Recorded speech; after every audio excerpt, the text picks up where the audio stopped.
Sacred Symbols, a PlayStation podcast, is brought to you by, well, you. If you want to learn how to support our show, go to colinslaststand.com.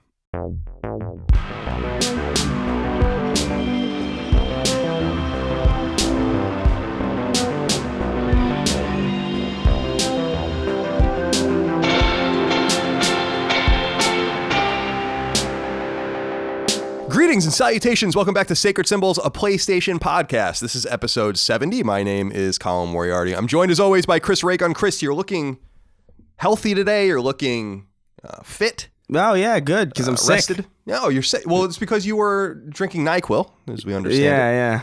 Well, what ails you? I don't know. I've been having a runny nose for like several weeks, but it wasn't like... I think what happened was all the fires started messing with me, and I think they messed with my allergies a little bit. So that's what I'm feeling right now. It sucks. It's stupid. I'm sorry to getting hear allergies in the middle of October. What? Yeah, I know. Almost November. I mean, when you came here, I thought it was November. That's how detached from the calendar I am. It's not even remote. It's somewhat November, but it's not November. It's not really somewhat November at all. It's October, Colin. Right, it is. We're recording this in October. I guess by the time this goes free, it'll be almost or around November. But nonetheless, it really doesn't matter. California's on fire. Mm-hmm. Constantly. It's always on fire. It always seems to be on fire. I hate to be this guy, but when people, are talking about it online, or I'm seeing, and I'm like, I always seem like this is, it's kind of similar to what's going on with Trump, where I hear so much that I just am totally disinterested. Yeah, you're really numb. Yeah. It's like, what am I going to do? What am I going to do about that? It's like an Amber Alert. It's like, I'm trying to sleep. Right, exactly. Yeah. Sometimes I get Amber Alerts, they shock me awake, or they shock me into I'm like, why is my phone going off like this? Studies show that if you wake up too quickly, you can die. Oh. That's actually true. Really? Yeah, it's like a really slim chance, but if you get jolted awake, you could die. You could die. Isn't that great? Oh. Maybe I should have people try to wake me up suddenly all the time in hopes that I'm taken from this mortal coil already. I'm going to set several alarms. I actually woke up to a text message today. See, I usually don't wake up. I usually wake up nervous and full of anxiety, but today I woke up and someone was texting me, and I'm like, "What time is it?" And I got like a normal sleep, which is nice. But anyway, I don't know what the show's about, but it's ostensibly about PlayStation. Eventually, it will be about PlayStation. Appreciate you guys tuning in. Remember, you can support us on Patreon, patreon.com/ColinsLastStand for early ad-free access to our show, as well as other perks, including Sacred Symbols Plus, which is our weekly supplemental show only for patrons. Last week, we did a little bit of a mailbag, which was a lot of fun. This week, Chris recommended that we do something, because Medieval just came out, which we're going to talk about in a moment, and some other remakes and remasters have come out in the recent months and years. So we thought we would do an episode about the remakes that we want to see, who would remake them, the games that we want remade, who would remake them, and of course, lots of input from you guys. That's another perk of supporting us on Patreon, the ability to submit your questions, comments, concerns, thoughts, and ideas. And hey, I was thinking about this recently. Sacred Symbols Plus, if you want to just join us on Patreon at the lowest possible level, which is $1 a month, you're getting Sacred Symbols Plus for between 20 and 25 cents an episode. I mean, that's pretty good value. That's pretty good. That's a pretty decent value. And even if you go all the way up to the $5 a month level, which we'd love to have you guys at, which is where you get, early ad-free access to all the shows and the ability to submit questions, comments, concerns, and all that kind of stuff. It's the yearly cost of a AAA video game. Not so bad. Not so bad. So be a freeloader if you want, but if you want to help us and support us, look at all the money you're wasting in your life. Give it to us and allow us to waste it for you. Yeah. I think it's a lot better that way. For sure. Chris, everyone can go to colinslaststand.com for more information on all of that, information on our merch, etc., and so on. We do appreciate your support in that regard. We have a lot to get to today. There's a lot to get through.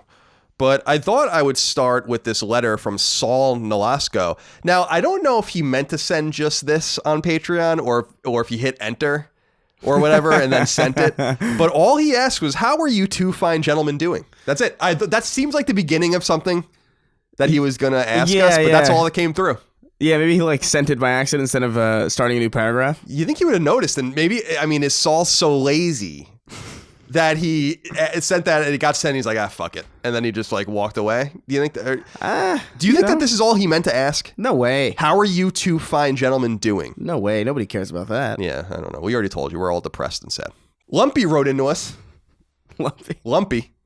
Said, hello, Combat Colin and Commander Chris. Now, I'm a little mad because you put 2 L's in my name, which is a pet peeve of mine. Long-time listener, first time writing in. If a pregnant woman goes scuba diving, is she technically a submarine Love the show. Keep doing what you do. Chris, if a woman is pregnant, she goes scuba diving. Is she technically a submarine? Is there a way to like will an aneurysm into existence? Probably. Yeah. Probably. Listen, fine. I can't argue against it. I feel strongly opposed to this idea. Yeah. But I cannot in good faith argue against it. No. So I'm just going to leave it at that. That's fair. I'm a little disconcerted by one part of this question, which is if a pregnant woman goes scuba diving.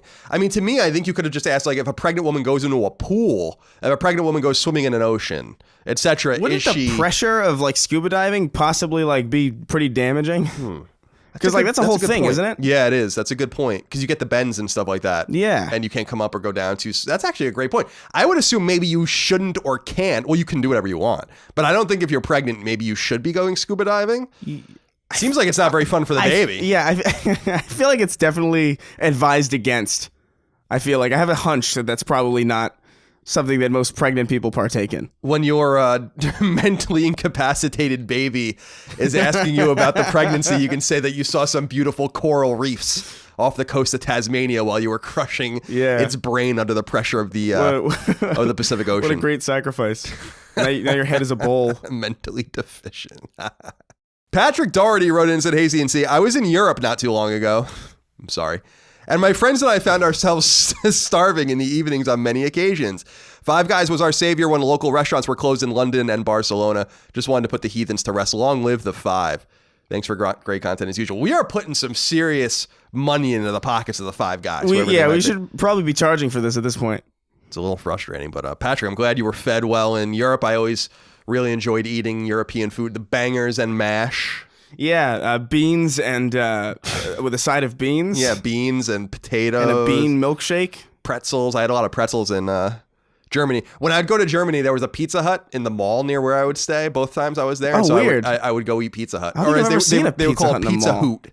Wow. Yeah. That's awful. Pizza Hoot. That's terrible. And then I go back to my hotel room and watch whatever the fuck was on TV at that time, which was nothing I could understand.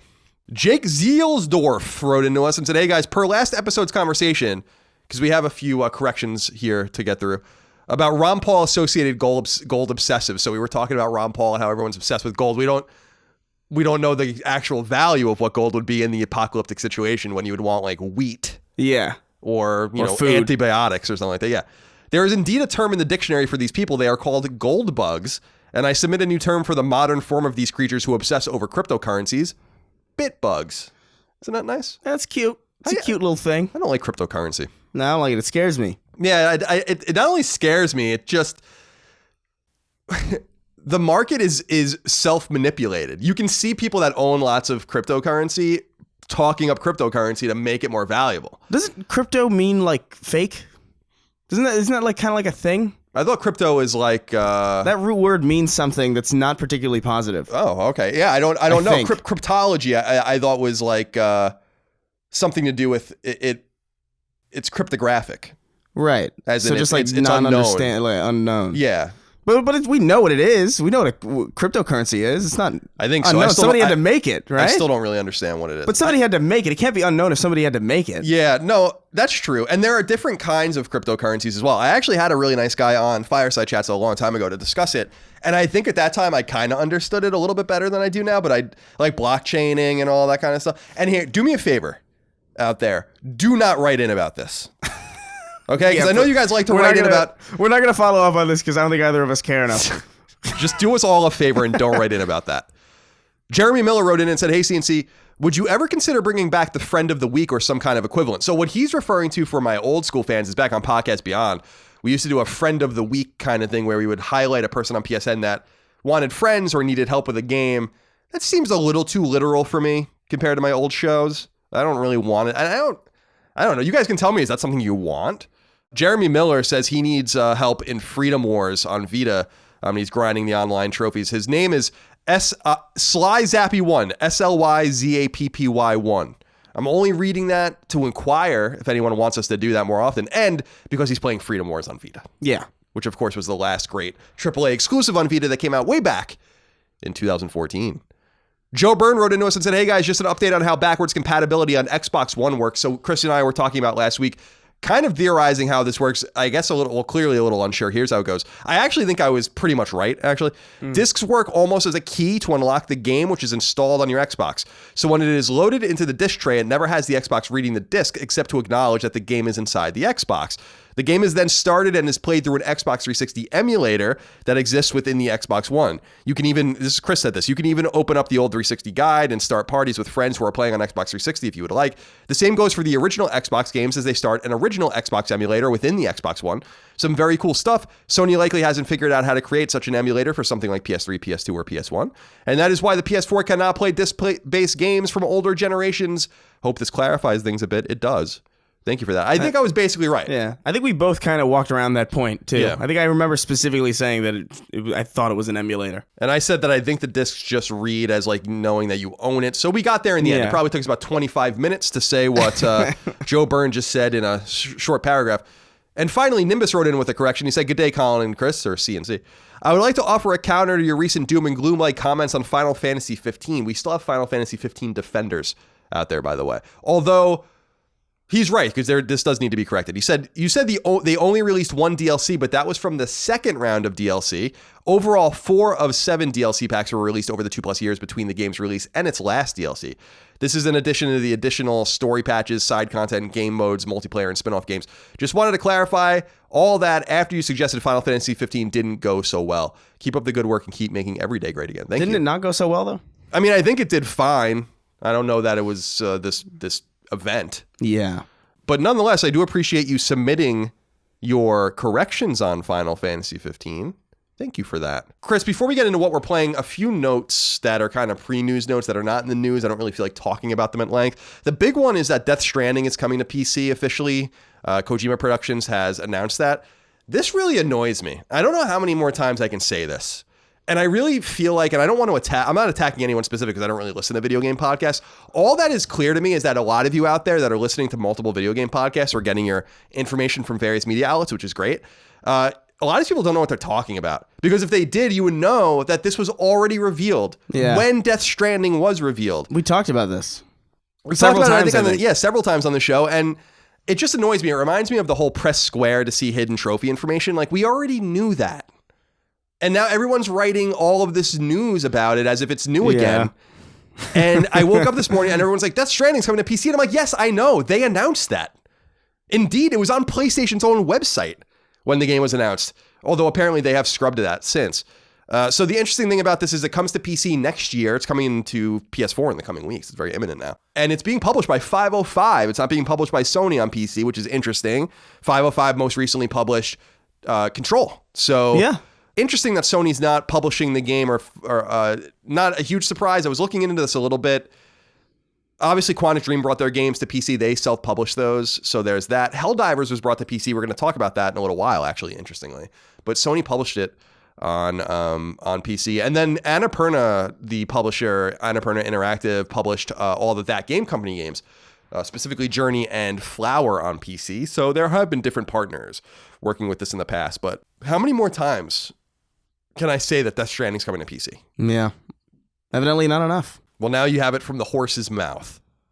Overwatch 2 apparently is going to be revealed at BlizzCon. How do you feel about that? That's the thing, I guess. Yeah. See how that we'll see how that con goes. Yeah, I feel like they have to have a big move, I guess, because of all the stuff with Hong Kong and China going on. But it's very soon. I think it's this week, or it might even be happening around the time people hear this podcast in free feeds. So maybe we'll have more on Overwatch 2 next week, but I don't really want to report on it beyond that rumor. It seems pretty obvious. But yeah, BlizzCon's going to be a shit show. Yeah. It's going to be awesome. I'm excited. Can't wait for that. And finally, did you see this Xbox All Access thing? I did that was not. Announced? All right, so this was published yesterday during football, and I want to just read this. This is from Xbox Wire, which is basically the equivalent of the PlayStation blog on the Xbox side. So it says, if you are a friend or are looking for the right time to join the Xbox family, this is for you. We're introducing Xbox All Access, a limited time offer available only in the US at a Microsoft store near you while supplies last. Now, apparently this is going to expand to a few other countries. This particular letter is from 2018, and they were kind of bringing All Access to the United States, which was this special service with subscriptions and all this kind of thing. And then they kind of reintroduced it, right? And according to The Verge, Microsoft is bringing back its Xbox All Access bundle just in time for the holiday season.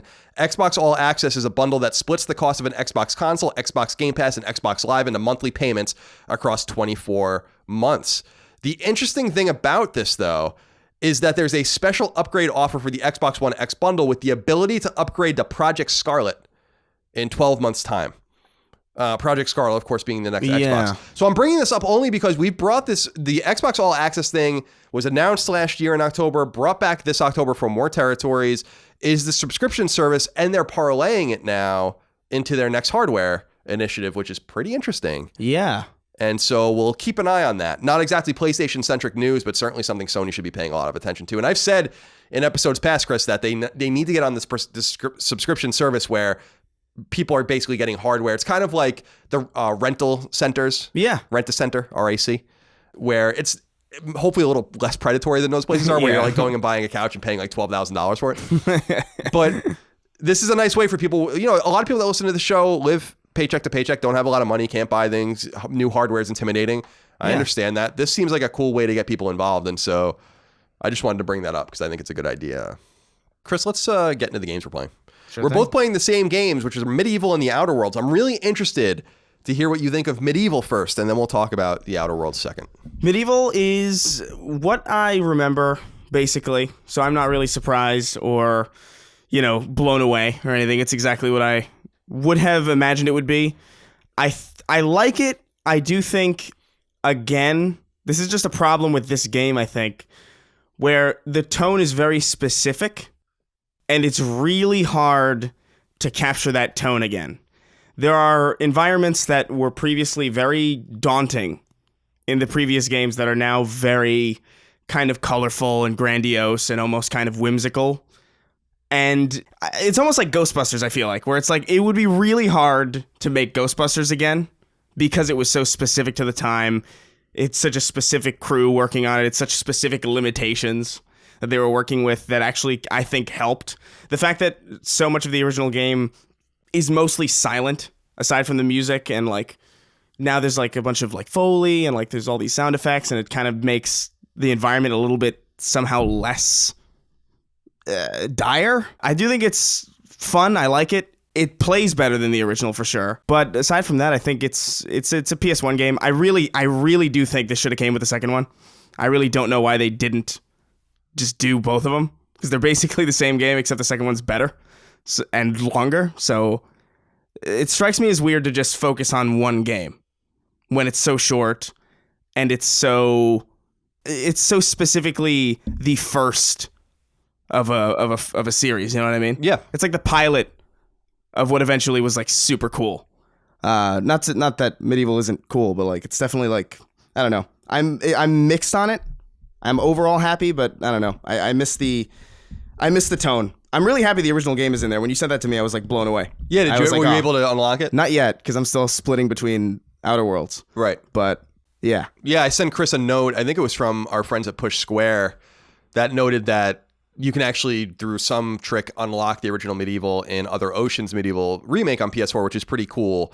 Now, I don't have the connection to the old games that you do. I don't even know when I played them, or I definitely didn't own them. And I wasn't really into that kind of, like, hack and slash or mascot platformers. Right. I think you would call this more of a mascot hack and slash. It's kind of a interesting game from '98. It's weird. Yeah. And it is. It's very weird. And I always felt like this was a series that could go back, that Sony should and could go and mine. I always felt like Legend of Dragoon and a few others, Colony Wars, were games from that era that could also go back and be mined. And I was glad that they got this game done, because in PlayStation All-Stars back in 2012, Sir Dan is in it as a fighter. He's like one of the worst characters, but it was cool to see him back because we never really saw him again after the PSP launch game, Resurrection. Right. So from that perspective, I think it's cool that they're exploring that again. And I think Other Ocean, again, not being attached to the original too deeply at all, I'm like, this seems like a really true to form remake of a PS1 era game. I think the cameras wonked out in the game, and I don't know why they can't fix that. Like, and they encourage you, for instance, to use I think they call it Dan view or first Dan view or something, where you can like where you can see from his perspective basically. But the game doesn't let you use it in a lot of perspectives. The camera seems to be really hitched, in a lot of ways on different geometry and limited in that way, and I don't really understand it. I want to love the game, but it won't let me love it. It only lets me really like it. And I think it's in the mid-60s on Metacritic, which I feel is a little harsh, but I think the $29.99 price point is right. I think that the getting it out around this time is right. It's a good October, November kind of horror-filled game. I like Stranding as a character. I think he's funny. Yeah. I think he looks so... I guess I never really appreciated how fucking goofy he is. Like how goofy he looks. It's really charming. Like the design of the game is like super charming, and I think that's the only reason that I really still am liking it. But I do agree with you with the camera. The camera is really weird, especially because I feel like the camera's even closer than it was in the original, which is like a very strange thing because it's a hack and slash where you're consistently surrounded. Like for a lot of the time, you're surrounded by enemies, and for the camera to be closer than it was in the original feels really weird considering the FOV is higher. So why wouldn't you want the camera even further out? I don't know. There's like minor changes like that. I think the Dan cam thing is a bit weird because it makes you so slow, and it also just gets way too close.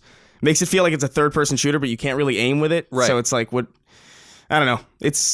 There's like a bunch of weird things about it. I still like it. I think it's gonna run really good on next gen. I think it would like there are some levels where it gets a little choppy, which is weird to me. I still don't understand how how PS4 can't run this game. A PS1 game. But I think we probably have the same issues with it. I like it a lot. It's medieval again, but again, I wish there's only 2 games. Like, come on.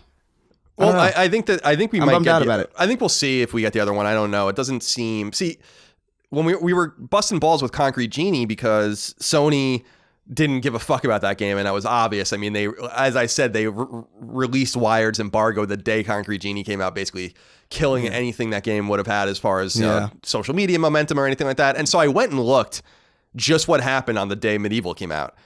They did tweet about the game, but they didn't tweet about the game. They tweeted about a statue of Sir Dan that you can buy. There was nothing seemingly on the PlayStation blog about it. And I went and looked at Other Ocean's Twitter account, and they hadn't tweeted at all since the game went gold. So I'm like, where is everybody? Like, I don't understand what's going on with Sony marketing. Like, why? Even if you don't believe in the game, even if the game's not very good, I think that that's probably what happened with Concrete Genie. I think Medieval's a better game, a demonstrably better game than Concrete Genie. And I think that they might have realized Concrete Genie wasn't going to be this big game and wasn't going to sell well, and that might be that team's last game and all that kind of stuff. But you still have to push and stand behind your games if you're going to publish them.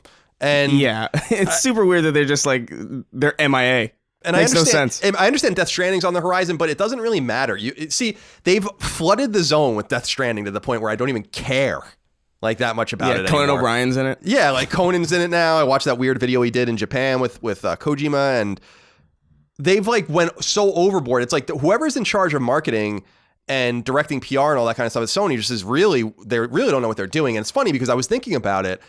I can't remember the guy's name. I wish I could remember his name, but there was a specific head of marketing that came in right before PS4, Longsworth or Long, something like that. People will write in and know. And he came in, and that's when we started getting the greatness campaign ads and all that kind of stuff, and started getting away from like it only does everything and stuff like that, which was the PS3 stuff. And and then that guy left, I think, and now we're in this marketing black hole again where I'm not expecting to see a Medieval commercial on TV or something like that, but like one hand should know what the other hand's doing. So like, hey guys, Medieval's coming out October 25th or whatever the day is. Let's make sure to have like the launch trailer prominent on PlayStation blog. Let's make sure to get an interview up. Let's make sure Other Ocean's tweeting about the game. Let's do an AMA on Reddit.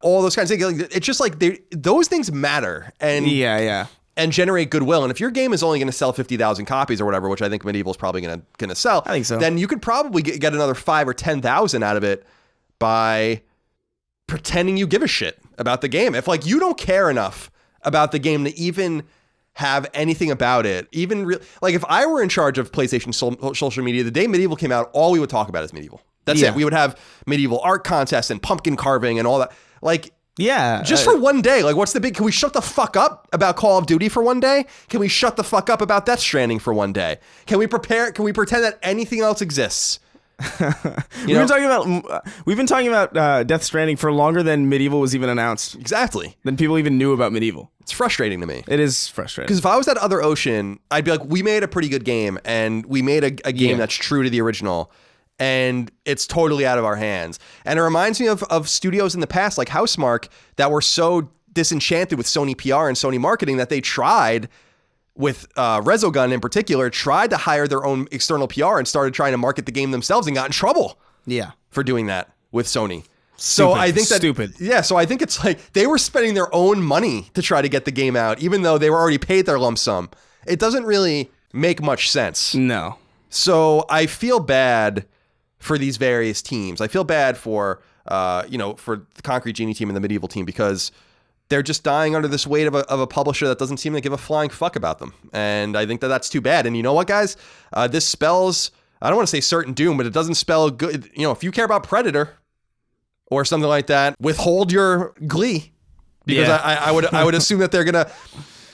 When Predator comes out, they'll probably also show the DualShock 5 that day. Yeah, or do something like that. Probably. Predator's coming out. We definitely got to talk about PlayStation 5 for 5 days now. It really is a shame because, I do think the game's got so much charm. I think still. And I think that's the main reason I liked it back in the day. Even like when I was a kid and I was playing it, I was like, oh, this plays fine. It wasn't my favorite game to play. But the charm of it and like the atmosphere of it was always fun, and I liked hearing the kooky British voice acting and that they all kept, and it's like great. And it really sucks that they're not talking about it. I do love with Sir Dan though when he zoom. I just love the deadpan zooming in on his face, or like when he's not saying anything, or it's like get on with it or whatever he's saying. Like it's funny. He's reluctant. Yeah, I like that when you're idle, he like turns his head completely around to look at you because he's just his head is on a swivel.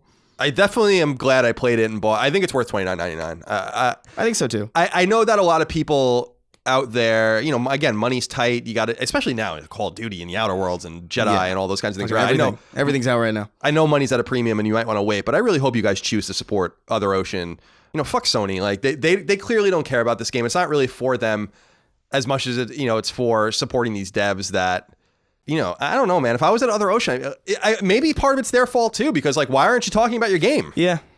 But I understand the second party relationship, especially with a studio that's probably just fucking thrilled that they're working with Sony. They'll just shut the fuck up and release their game. But nonetheless, Chris, the other game that we're both playing is The Outer Worlds, and I'm curious what you think of Obsidian's most recent game published by Private Division. I really, really like it. Me too. Like a lot. Like way more than I was anticipating liking it. I do think some of the story progression feels fast. Like I feel like I was getting to places that that would have taken me like a lot longer to get to in a Fallout game. And there's something about the way that the worlds are set up, and I mean this in like a real as positive a way as a sentence like this could come across. Everything comes across like you're on this like movie set almost. Like every world feels like a set. And that sounds like I'm saying it sounds like it seems fake, and it kind of does, but it kind of like lends itself really well to this like pulpy kind of like 50s like science fiction like romp, and it's really cool. Yeah. I like every character that I've come across is really interesting, and I want to talk to them like constantly, which is super super great because I haven't felt that in a RPG in a while. This is a really good RPG, and it really kind of highlights how lacking a lot of RPGs have been lately, as far as like character investment and just the interaction between characters. I do think the combat's like the weakest part of the game, but I don't care because it's so fun to just talk to people. I agree, man. It's so funny you say that. First of all, I think it's a great game, and I was surprised to hear. I'm probably 15 hours in, maybe a little less than that. And I was surprised that people beat the game in 15, 20, 25 hours because I was hearing it was short. I'm like, I don't know, man. I feel like I've not even seen anything. If you go to the Galaxy or the system map, I don't think I've been to almost any of these places. So I think it's one of those great games where you're going to get what you put in. You're going to directly extract out of it. I think I'm going to want to replay it because there's already like choices that I'm making. It's like they give you some good choices there too, where it's like it feels... the theme of the game is like very like, if interplanetary colonization became capitalist, and it seems like it would be very easy to be very one note, good guy, bad choice, good choice. But it really is super in depth, and you feel like people actually cared about making nuanced paths for you to take, and like actually taking care of making sure like an evil corporate boss didn't just seem like an evil corporate boss, or like some freedom fighter didn't feel like just a freedom fighter. There is like a lot of moral ambiguity to it that was really, really cool. And honestly, I was shocked to see it, The moral ambiguity is just, for me, straight out of New Vegas. Yeah. And that was, for people that don't know, Fallout New Vegas from 2010 was an Obsidian developed Bethesda published game, and widely, I think, considered the best Fallout game. 100%. I think a lot of people definitely consider it better than 4, and I think most people consider it better than 3. And then obviously with 1 and 2, those are kind of just different games. But I really like the ambiguity and the level of writing, and there is a little bit of humor. Now, I've been taking some copious notes because we're going to do a spoiler cast on it. I want to be able to talk about the story as much as I can, and we won't dive too much into that now. I do feel like there's not enough gradient in the story. It's like, all right, guys, I get it. Like the evil corporations have a cabal and they control everything. I get it. That's like my one major complaint with the story so far, is it just is constantly bashing you in the face about, man, these corporations are fucking crazy, huh? These corporations are fucking crazy, huh? These corporations. It's like, yeah, I get it, guys. Yeah. Like I wish. So what I'm saying is that I wish it would go a little bit more Mass Effect now, in the sense of like, okay, we have the full, like in the first one with Saren and everything, we have that whole story. That's cool. We'll get there. Let's like get into some of the individual stories. And now I'm starting to really explore that with the Vicar and with my engineer and all those kinds of stuff. So it's pretty cool from that perspective. And Chris, I got to tell you, this just continues the exposure of Bethesda Game Studios and their games. It's just another game. It's probably the 5th game or so, like major game that's come out. I would consider Dying Light one of the games that have come out. The Witcher is one of the games that have come out. This is now one of the games. And a few others where it's like, Jesus fucking Christ. How bad are these Bethesda Game Studios games looking through the lens of modernity?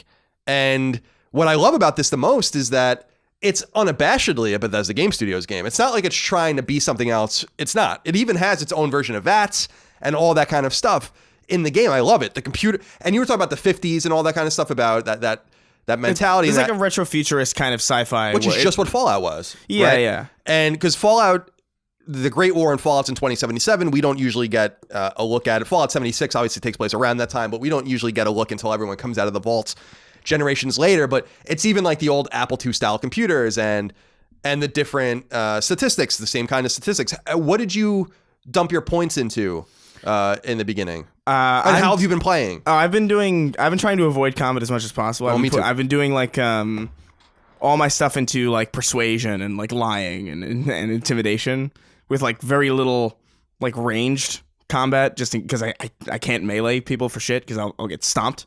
But I've been trying to just be like this kind of wisecracking jackass who can try to talk his way out of everything, and I've done a pretty good job. I've only really had to fight people like twice, which is awesome. Yeah, it's super I love cool. that. Yeah, me too. It's what I've always wanted. God, we talk about it all the time. Removing the violent element as the default in a video game is so nice, especially in a game like this. Not because we don't like violence in video games, but because we need something else. And this game makes it feel like, I think even better than the great Fallouts, that it makes it feel like in Fallout 3, if you got out of something without fighting, it felt like the game wanted you to fight, right? And that was even true in New Vegas, especially with all of like the Caesars and all of these different like groups. It seemed like it made you want to fight, and the moral ambiguity of it lent towards combat. And in this game, I feel like by using persuasion, by lockpicking or hacking, the game's being like, no, this is a totally valid way of playing. You're not circumventing the combat. There's just not going to be any here. And I agree with you. I love that. I feel like it's so intuitive and so well designed from that perspective. I love it. It is. It's really fun, which is weird because like, again, like the combat isn't really, it's about Fallout New Vegas level combat. You can aim down sights. It feels a little bit Bethesda-y. It doesn't feel like Destiny. You know what I mean? Or like any, modern amazing first person shooter. which I think kind of like hindered a lot of like Dishonored was a pretty good. Like I loved Dishonored, but like that was a game. It's like you could play this game non-lethally, and it's like I can teleport and do insanely cool shit. I'm gonna like, are you kidding? Like I'm gonna kill everything, right? Because it's so cool to do it. But like in this game, where like I almost feel like the jankiness of the combat, and it's not really as janky as like old Fallout games, but like just to be clear, like the jankiness of the combat almost makes it so you almost kind of want to resolve things non-violently. And that's kind of cool because the combat isn't terrible. It's totally workable and it's enjoyable. It's way better playing down sight than a Fallout game. For sure, yeah. And but like it's, I don't know, it's designed in a very smart way. That's like, it really makes you want to just kind of talk to people. And everybody's so interesting and well performed. And I love the very first interaction with a real person that you have once you start playing is hilarious. He's that dude in the cave. Yeah. Who's like, here's the slogan, by the way. He's like, oh, what the fuck? This is awesome. And you crush it. It's so good. The game opens up in a way that like made me love it immediately. Like, this is such a hilarious way to start. How do you feel about, because I don't know how I feel about this, about the wonder that you get in a Fallout game by walking out of the vault and then this whole world is in front of you? Mm-hmm. It's definitely different. This game's missing that. It doesn't have that because it's not one cohesive big open world. This is definitely more, you're on an adventure that is set for you and you can play it however you want it, but it's not like this wandering. It feels way more focused. I feel like I'm meandering a lot less. I feel like I'm not walking through wastelands for hours trying to find something that's interesting. And in that way, it does separate itself from a Fallout game. It does miss that kind of like almost like mundane spectacle of just seeing like a completely desolate open world. It's like I could go all the way over there. It doesn't really have that. It feels more like if No Man's Sky had like, if it feels like they feel like No Man's Sky planets with specific hubs that you get to just fuck around in and just kind of interact with characters. It's all about character interaction. And there's never a character that's too far away from you. Nothing feels like a complete slog to get to. I gotta say, I don't really miss the grandiose, like, oh, whoa, look at this open world, because I've just seen so many friggin' open worlds at this point that I was happy to see that, like, I was almost, like, nervous to start the game, because I was like, oh my god, there's gonna be another one of these where I've got to figure out where to go, and I've got to, like, span this huge-ass map looking for something that's relevant. But it's really a lot more focused. It feels like a Dishonored almost, in that way. I feel like there's a place for all of those, right? And I remember, and we've talked about it, Fallout 3 walking out of the vault was one of the most extraordinary moments I had ever experienced in a video game, because it's cool. I had never, just as a console gamer, that was really my first exposure, having not played Oblivion or anything like that before. This was really my first exposure to be like, holy shit, like this really can happen. And so there's a place for that, and I like that, but the OCD gamer in me finds the Outer Worlds much more manageable, because when you go to that opening world and you figure out what's going on with the Spacer's Choice Corporation, and you kind of find your first companions and your first quests, there's a finite relationship with that place before you can go. And I like looked around and looked at my quests and looked at the map, and I was like, all right, I'm done here. And in that regard, it reminded me a little bit of Mass Effect, where I was like, okay, we have this galaxy map. We can go to all these places that have, like, you can't go to the Citadel in Mass Effect and see every part of the Citadel. You go to the Citadel and you see like certain parts of it.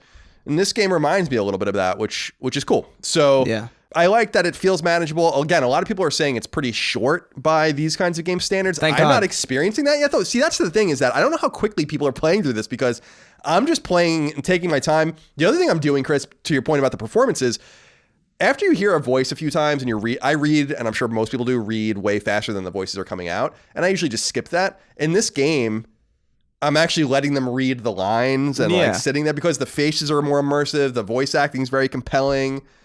And I agree with you. I've really enjoyed, you see, you've been using lying and cunning and all that kind of stuff. Yeah. I've been trying to use perception and like engineering and honesty or whatever to like get around things. And it's worked to this degree where I've only fought a few people, and I'm playing it on hard too. And at first I actually was playing on hard and getting my ass kicked. And then I realized I just didn't understand really what I was doing. So, Right. So yeah, I really recommend this game. I think that this game is really, really great. And I'm really happy for Obsidian. And I'm sad for us on PlayStation because this is going to be the last Obsidian game we get for quite a while, if ever, because Microsoft now owns them and this game was in development when they were purchased. So, we can say hello and goodbye to them at the same time, I guess. But they've always been great. I mean, I've only really been engaged with Obsidian since Fallout New Vegas, but they go way further back to the original Fallout games.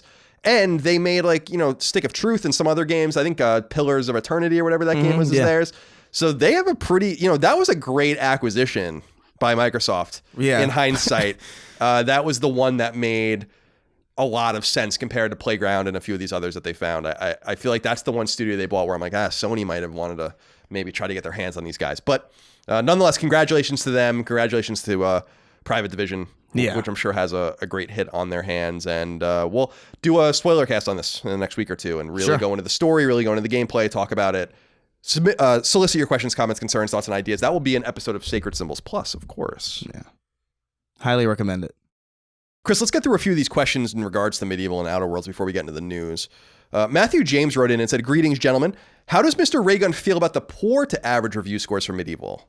And how?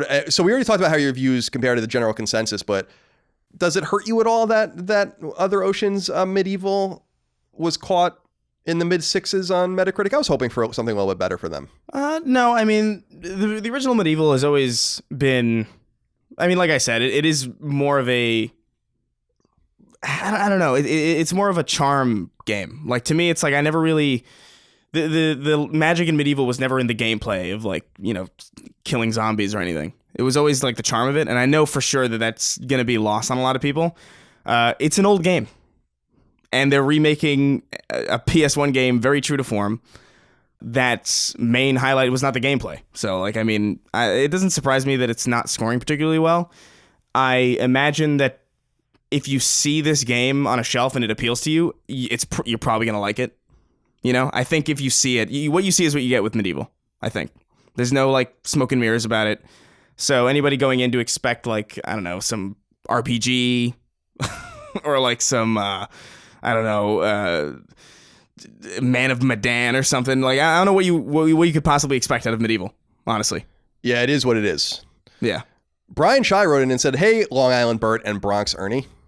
Appreciate that, I guess. Been playing the Outer Worlds and loving it, but it hasn't been without a bit of melancholy knowing that any sequels will likely be a Microsoft exclusive. Given my very shaken faith in Bethesda and the Fallout franchise, which studio among Sony's first-party stable do you think is best equipped to handle a single-player narrative and choice-driven adventure game with deep customization, open structure quests, and some D&D DNA baked in? I'm thinking of something akin to Fallout, Mass Effect, or KOTOR. Thanks for churning out all of your amazing content. I don't know, Chris. See, the thing about this particular game and why Obsidian would have been such an interesting target for Sony is that they actually don't have anyone that can make this game. See, this is not segueing from Killzone to Horizon. I think that this is, which Guerrilla did very successfully. I think this is a much different step that requires way different stabs and writers and all that kind of stuff. So I don't know. I guess Guerrilla would be the one that can probably most reasonably handle it, but I don't know that they have anyone that can make this game. And I'm not saying this game's better than Horizon. I actually think Horizon's a better game than the Outer Worlds. I just think that this level of game, of role-playing game, is not within the confines of Sony's stable right now. No. Yeah. I can't imagine one. And Jacob Kloosterhouse wrote in and said, "Hey, CNC, I don't know if it's just me, but I have seen no coverage of Outer Worlds or Medieval. Modern Warfare is dominating my news feeds. Will Outer Worlds and Medieval be forgotten and not even chart in the top 10? Well, Jacob, Medieval's not going to chart at all. It might chart in the PSN stuff that they release later on. I think the Outer Worlds will be in the top 10. Modern Warfare is going to be the best-selling game of the year, so it shouldn't be a huge surprise to you that Modern Warfare is sucking up a lot of the oxygen. I must say, Chris, I'm really looking forward to playing that game. It looks fucking good, and I'm hearing that it's great. I'm hearing that it's really great. Yeah, I haven't played I haven't played the campaign yet. I played a little bit of the multiplayer, and I wasn't disappointed with it. So that's all my experience with it, though. Fair enough. We'll have more on that maybe next week. I'd like to... Yeah. In an ideal world, what I'd like to do is I want to platinum Concrete Genie and Medieval and get those out of the way. Continue to play the Outer Worlds and get Modern Warfare. But as we're going to talk about, and there's more games coming up, so I don't know when we're going to be able to really dive in. But hopefully next week, because it's been a while. We haven't actually talked about Call of Duty really at length on this show yet. 70 episodes in. Chris, let's get into the news. There's not too much by volume, but there's actually some big pieces of news that we have to talk about this week. Yeah. Starting with a surprising one. Yeah, weird one. Yeah, this is a weird one. Number 1, The Last of Us Part 2 has been delayed. Barely a month ago, publisher Sony and developer Naughty Dog revealed a release date of February 21st, 2020. But now, according to a blog post written by the game's director, Neil Druckmann, the game will now come exclusively to PlayStation 4 on May 29th of next year, a delay of 3 months and change. While acknowledging the recent release date reveal and the positive reception of the media's hands-on, Druckmann said in part, quote, "It was during the last few weeks as we were closing out sections of the game that we realized we simply didn't have enough time to bring the entire game up to a level of polish we would call Naughty Dog quality. At this point, we were faced with 2 options: compromise parts of the game or get more time. We went with the latter, and this new release date allows us to finish everything to our level of satisfaction while also reducing stress on the team," end quote. Interestingly, Kotaku's Jason Schreier, who actually wrote about the delay shortly before it was revealed, noted on Twitter that Sucker Punch's Ghost of Tsushima, the only other post-Death Stranding PS4 AAA exclusive yet to launch, will be materially affected by Naughty Dog's delay. He wrote in part, quote, "Ghost of Tsushima doesn't have a public release date yet, but it'll also be bumped to later in 2020 to account for this delay. Don't expect them to suddenly turn it into a PS5 game or anything, but it was originally planned for the first half of the year. Not anymore," end quote. Brian Lau wrote in and said, "Hey, Clicker Colin and Stalker Chris. Neil Druckmann posted on the PlayStation blog that The Last of Us Part 2 will be delayed 3 months from February to May 29th, 2020. This news comes a month after they announced the February date during September's State of Play. As you know, the exact same thing happened when Square Enix showed gameplay of Final Fantasy 15 with the huge blowout in the end to announce a November release date, only to announce a delay a few weeks later. My question is, why do studios announce a date only to disappoint everyone a month later? The studio must know the game is not ready or needs a bit more time to polish. Why do these pushbacks happen after the date is out in the wild?" I don't know. I think these are different things. A lot of snarkier people will think that this has to do with investments and with financial years and all that kind of stuff. I don't know about that. I think with this particular issue, Naughty Dog has all of the control it wants over its game. And I think that what probably ended up happening, although I think they're loath to say it, is that they probably got material feedback during the hands-on sessions with media that they need to go change. And that it requires them to have more time to polish. And I don't think they want to make it seem like they're making changes based on feedback they got from media, but they probably are, because it's the first time that anyone outside of their doors has played it. So when you see a game for many years, you don't see the errors in it anymore. It's like when you read something over and over again and there's a blatant spelling error in it, you just don't see it. And then someone else is like, "That's spelled wrong." So I think that it has something to do with that. And I also think, and he kind of explicitly says it, Neil does, is that I think they're trying to avoid heinous crunch that's going to give them more bad PR at a time when they can't afford it. Because if the bad PR starts coming out next year about their crunching and all that kind of stuff leading up to PlayStation 5, I think those optics are bad. So that's my theory. Yeah, I think that's pretty spot on. How do you feel about the delay overall?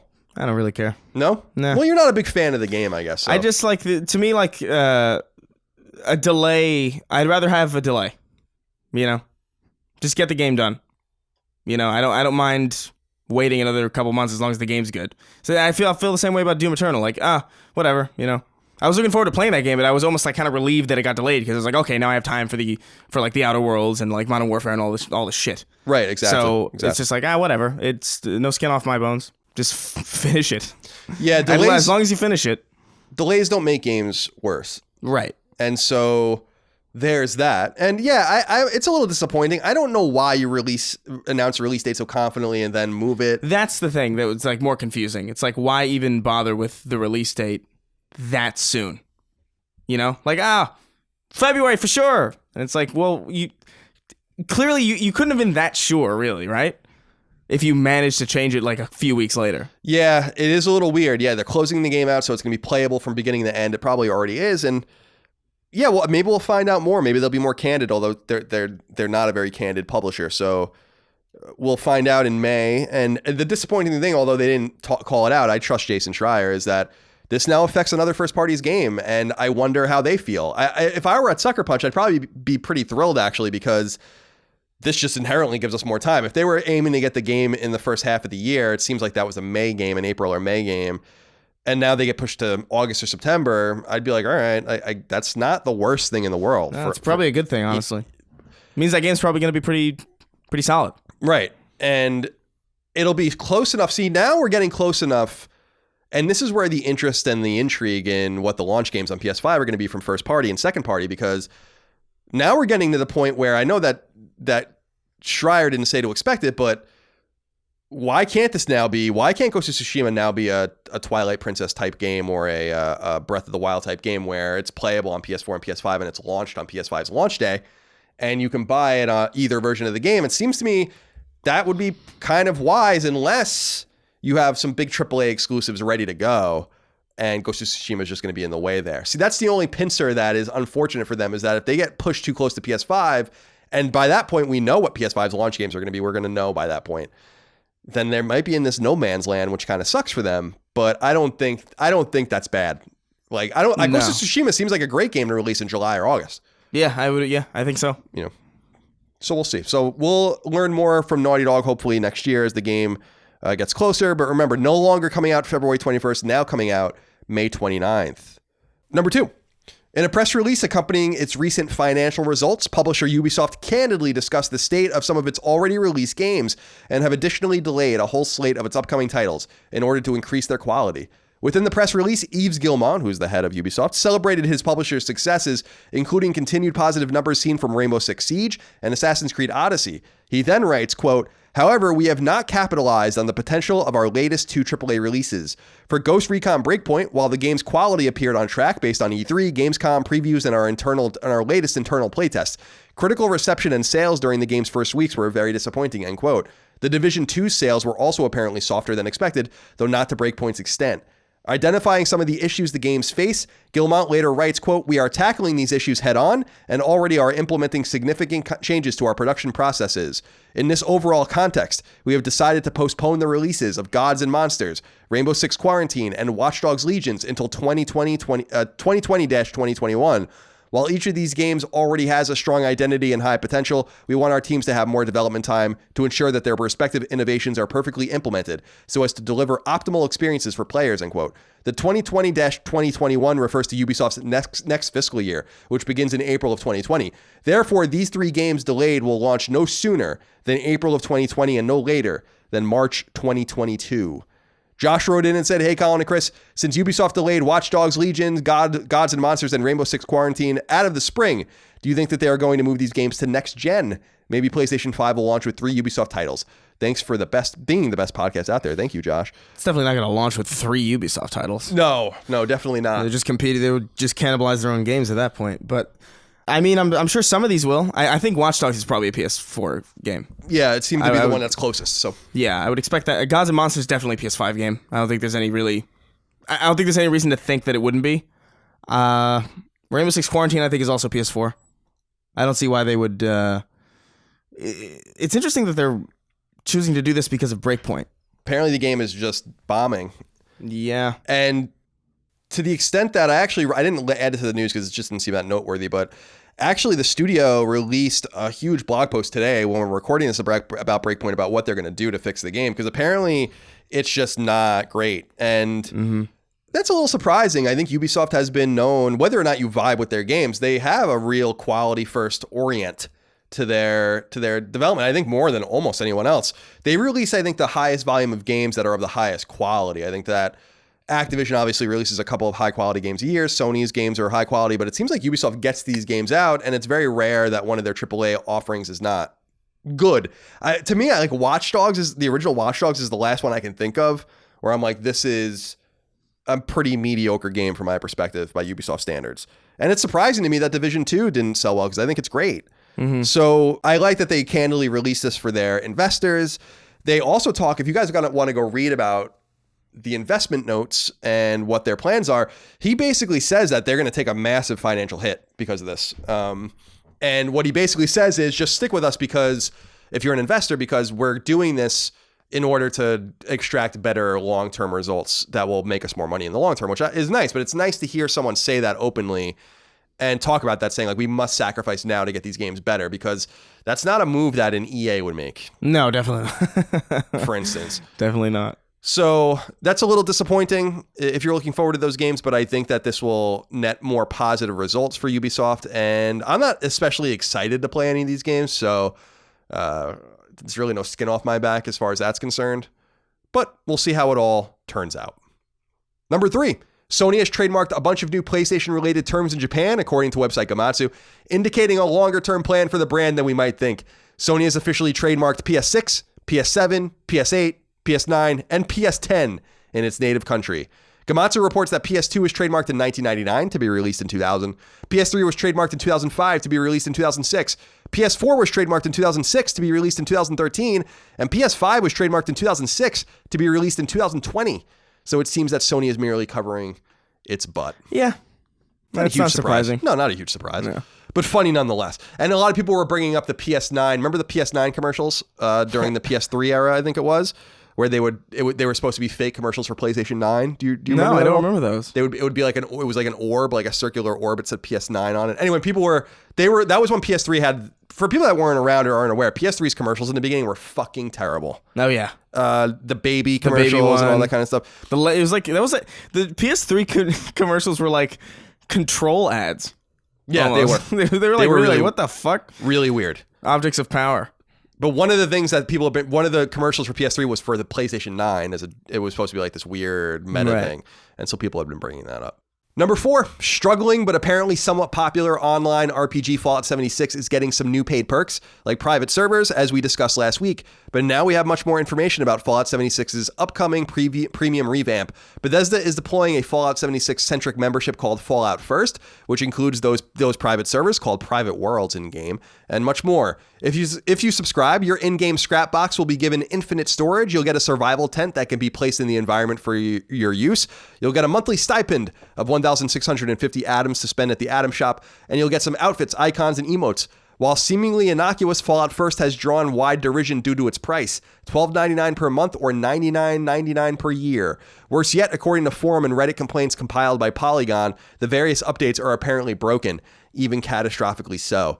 A man known as Mr. Figs wrote into us and said, "What's up, Castlevania Colin and Crash Bandicoot Chris? Big fan since the days of Podcast Beyond." Thank you, Mr. Figs. My question this week is Bethesda doing a great job selling Outer Worlds with their constant fuck-ups? With the anti-consumer nature of the crazy annual Fallout 76 pass rolling out the same day Outer Worlds released, will Obsidian cash in on providing an experience that Bethesda simply isn't? And Colin, you have got to get bacon on your burgers. Chris is right. That was weird, right? So this Fallout First stuff did come out around the launch date of Outer Worlds, and the reason that this is relevant is because obviously Bethesda and Obsidian don't have a relationship with each other anymore, and this game is really supposed to be what Bethesda isn't delivering anymore. Is that a coincidence? This whole thing is I can't help but kind of like be really, really amused by it. They have the very idea that, imagine not paying for Game Pass over this, you know? Like the value that Game Pass has, the value that literally anything else has, compared to this private server, which, by the way, is not a private server. It's actually not. You get the privilege to play in a private world that ceases to exist the second the host leaves. So it's not even a server. It's not even like a persistent server. It's just that they're charging for custom games, basically. That's weird. I thought that it would be a world where you can make it your own. Yeah, you think that, right? Yeah. I mean that's standard practice. I think that's a commonly done thing. I think people, games that operate like this do have paid private servers, but the catch is that they are private servers, and they are persistent, and they stay there regardless of whether or not the host is on the game or not. So it's this whole thing's been a disaster, but I do think it's been great for the Outer Worlds. Yeah, I'm sure if you're Private Division, you're pretty thrilled to have this free PR boon on a game that was already going to sell really well. And that is scoring on Metacritic. You know, famously, Fallout New Vegas scored an 84 on Metacritic, which allowed them to not get their bonuses from Bethesda, which were promised at 85, and now they have an 86. So it's just symbolically and optically, it's pretty interesting. But I think that there are a few things we can learn about Bethesda and Fallout 76 from this. First of all, and I keep saying this, Fallout 76 is bigger than we think. Mm-hmm. And I think that that's something that people really have to keep in mind. Now, this was part of the plan, obviously, the entire time. They want to extract as much of their investment into the game as possible. But people are playing this game. And I think that that's one of the... It's not like Anthem. I don't think anyone's playing Anthem. Yeah, I don't think that anyone's playing it. Yeah, I don't think so either. But I think that people are playing Fallout 76. They are. And so there's that. But I think that the other thing we can learn about it is that Bethesda is willing to kind of eat shit, which I respect, and try to make the game better, or at least service the game that they already sold. And I don't know that you can disrespect that move, even if you don't like the way that they're necessarily doing it and the charge of it. See, the reason that I'm not super critical about the money is because people spend subscription dollars on all sorts of weird shit. Right. I spend $10 a month on Postmates so I can get lower delivery charges, right? People pay $5, $2, $1, $10, $25 a month for this. Yeah. For this show. Right. And they consider that valuable. So I don't like when people walk around and be like, fucking idiots, you can get Hulu for $12.99 a month. It's like, yeah, but if you play Fallout 76 after work every day, then this is worth $12.99 to you. And I think those kinds of attacks are a little tone deaf because people pay for our stuff. People pay subscriptions. If someone was like, why would you pay $5 a month for Sacred Symbols when you can get it for free? It's like, well, it's a valid question. Mm-hmm. You know what I mean? So I want you to spend that money, but it's a valid question why you should ask it. And so I feel weird assaulting others for the thing should function as advertised, if that's the case. Right, and we do function as advertised. Right. Sometimes. Which is the difference, I guess. We always deliver on time. Right. And the content's always good. And I just don't get why, at least make it a real private, it's so weird. It's just so weird, and the price is like, why not like 6 or 7? Yeah. I feel like people wouldn't care really if it was like 6 or 7. Yeah, I agree with you. Yeah, $4.99 a month or $50 a year. It seems like tone deaf almost to price it that high to me. It's like you almost could have probably made way more money if you had it for less. Because there's obviously people playing it, and they're obviously trying to extract value from the game because it's probably the best way that they see forward to continue to support it. They're finding the whales in the audience. I've got no problem with that. There's whales everywhere. Let the rich people pay as much as they want to supplement the cost for the rest of the people playing the game for free. Fine. Totally get it.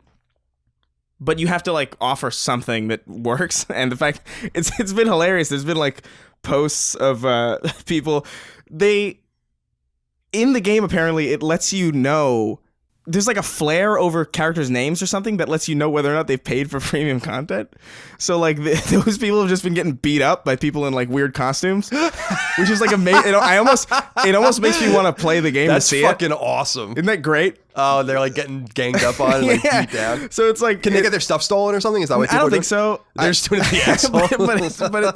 But the premise of it is like really. That almost makes me want to re-download it and check it out again, just to watch that kind of thing happen. That is awesome. I love that. But I don't know, man. I'd be feeling really good if I was Obsidian, personally, just from a sheer petty angle. Oh, you know what I mean? I love pettiness. Pettiness is great. I'm petty as shit. I don't talk about my pettiness to most people, but believe me, I'm watching. I'm petty to my core. My birth was a petty crime. Oh, I like that. Number 5. Is there a method to the madness when it comes to Sony's deep, long-running, and undoubtedly pricey investment into Media Molecule's Dreams? A game that was first revealed in early 2013 and one that is only available in paid early access form. Well, possibly. Games Industry International spoke with the Sony-owned studio's co-founder and art director, Karima Tooney, who confirmed that what were long-held assumptions here on the show and elsewhere. What you make in Dreams can be used and sold and otherwise controlled by the creator outside of Dreams, and even outside of Sony's PlayStation ecosystem. Tooney told the publication in part, quote, "The very limited exporting features at the moment are like exporting a video, but we have in the long term plans for exporting a standalone game outside of Dreams entirely, exporting to other devices and beyond. But step 1 is to show our intent, so that from the very beginning, we are doing this commercial concept, which means that everything you do in Dreams is yours. You can use it," end quote. He later confirmed something that's not exactly surprising, but something that's certainly still incredibly unusual in the Sony ecosystem. Media Molecule wants to get the game on PC and even Mac. Quote, "The answer to every question is yes, but Dreams needs to reach a lot of people first. Our goal for Dreams is to last for 20 years and to keep expanding it and keep adding to it and keep improving it. But most of the PlayStation model is designed for a game to come out, it hits the market, and it makes most of its return in its first week. If it's a big game, it survives for maybe 2 or 3 sequels. We need to reach an audience and then grow, but it's definitely in our dreams to do a pro version that are pro versions that are expanded. It just depends on a lot of things working out for us," end quote. Joseph Dobry wrote in and said, "Greetings, Curvaceous Colin and Creamy Chris. In an interview with PlayStation Asia, Shuhei Yoshida noted that Sony has a 10-year vision for Media Molecule's Dreams. He also reiterated that the idea behind the early access period was to focus on attracting creators rather than players, the latter of which will be more at home playing Dreams when the game officially releases and has more content to enjoy, including a full campaign. Furthermore, in a Q&A session with GamesIndustry.biz, Kareem Atouni, Media Molecule's co-founder and art director, cited that their vision is not only to eventually include a commercial license to the game, but also to allow things made in Dreams to be published outside of the PlayStation ecosystem. My question is this: what do you guys think this could spell for the game as we head towards PS5? Could it eventually receive a PC port, perhaps becoming a simplified alternative to Unity or Unreal? I could easily see this game engine becoming a cult hit within the PC community, akin to Gary's mod. Chris, we've talked about this in the past, that there must have been more behind the scenes and with their intent. It seems like their intent with Dreams is to make an engine. Yeah. Now, I don't know about the wisdom in this. You might disagree, and the audience might disagree, but like, we're making a game now. We're using an engine, a pretty like normal engine that people make games on, but there are only so many engines. I don't know that the world is screaming for an accessible games engine. If that was the intent of Dreams the entire time, it's a big mistake. And I don't believe that that was the intention of Dreams the entire time. I think if it goes to PC, it would be wise. It would be wise to do that because they would eat it up 100%. Because Gary's mod is huge, and Gary's mod, I believe, is about as functional.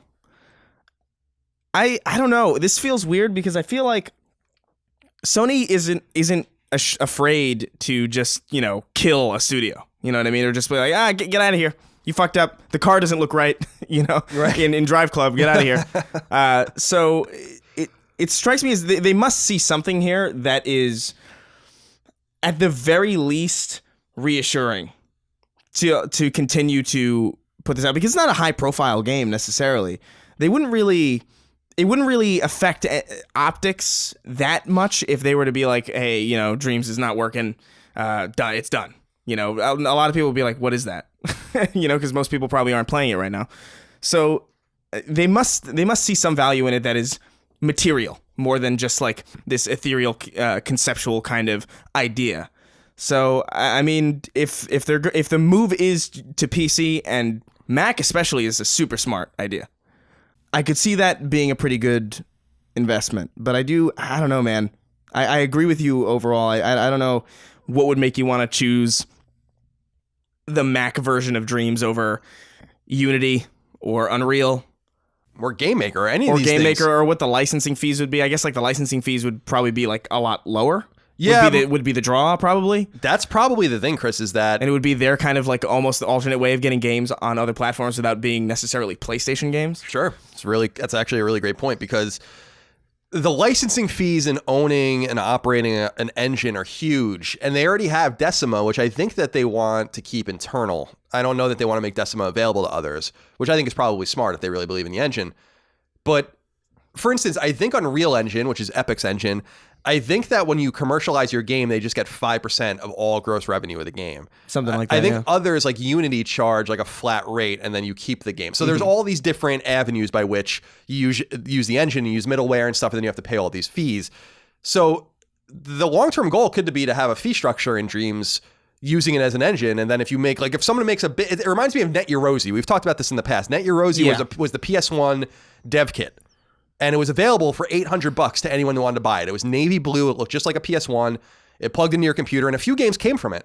I think that game Devil Dice on PS1 came from it, and a couple of others. So like a couple of other commercial games came off of Net Eurosi. But that was like very primitive. And I think what they might hope is that, like, hey, if we can get 5 games marketed in the next few years off of Dreams' engine, whatever they want to call it, if they want to call the engine Dreams, we can charge flat fees or 5% or 2% or whatever of revenue and just make all the money back that Media Molecule's been spending if one of these games is big. But I don't get that. Because this gets a little nerdy, but Sony has a division called ICE, I-C-E. They run out of Naughty Dog, and they're all about technologies and engines and stuff like that. And they deal with all these technologies, and they try to figure out how things work and stuff like that. I'm like, they have really smart engineers making stuff. It seems like Media Molecule are artists making an engine for artists, which is cool, but I don't know. I just don't know that there's any demand. I appreciate PSVR and Vita and all these things trying to like explore, and Dreams might be another exploration. But is this the direction you're going in now? And to the point, Chris, we had that letter here from Joseph who talks about, and people have been bringing this up, that Media Molecule is swearing that it's going to have a campaign and stuff. I'm like, okay, what is this now? So it's creation tools.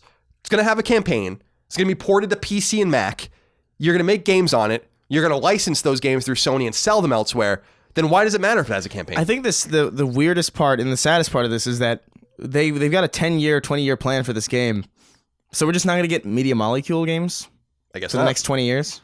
I mean, they'll be lucky to have 20 months with this. And I'm not trying to be a dickhead, but Chris is right. Like, Evolution really fucked Drive Club up. There's a lot of Evolution apologists out there, but they really shit the bed with Drive Club. It was really late. It was broken even when it came out. And they shut that studio down. They shut them down. So Chris is right. Like, Media Molecule staying alive means that Sony has a plan, or they would shut them down. I mean, they just bought Insomniac. So it's not like Sony is being passive. They're being actually quite active in all these kinds of things. But I would love to be wrong. I like Media Molecule. I think that they're unique, but they're not being used or leveraged in a way that they should be making games. Think of all the games they could have made in the last, since 2000. They released Little Big Planet 2 in 2011. You know what I mean? Tearaway was made by like 10 people. It's not a real Media Molecule game. It was a side project. And a lot of those guys left.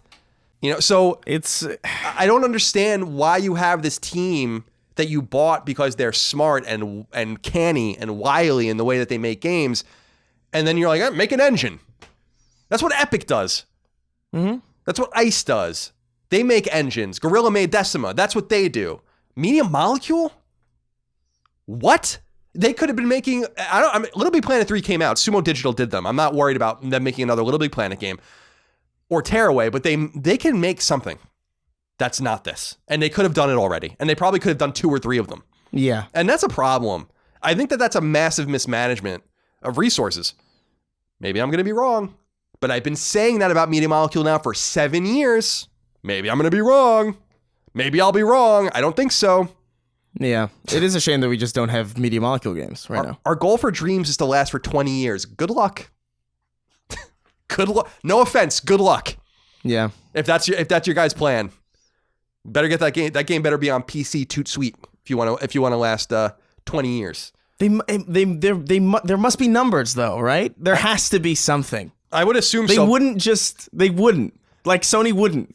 Like they wouldn't just keep this going. I don't think so. I think you're right. There has to be something. The pedigree of the studio is not that amazing to warrant this. No, they made one game, Little Big Planet. Little Big Planet was and they made a cool. sequel, and they bought Media Molecule was bought after Little Big Planet. So actually under Sony's ownership, they've released one game really. Yeah. They were purchased around the same time that Sucker Punch was purchased. And Sucker Punch hasn't held back on their games either. So it is a little weird. I think you're right. The metrics have to be there. But remember, Chris, what I said to you, which I thought was a weird thing for them to say that I think they regret saying, although I think no one remembers them saying this because I'm fucking crazy and I remember this kind of stuff. When they released the early access Dreams, they said specifically, this is a limited edition. We will only have so many ways to buy in. Once we hit a certain sales threshold, you will not be able to buy the game anymore. That was 6 months ago and you could still buy Dreams early access. So that was a mistake. Mm-hmm. No, I don't think the numbers on Dreams are good. And this could be one of several things, but I think that this might be a stubborn thing.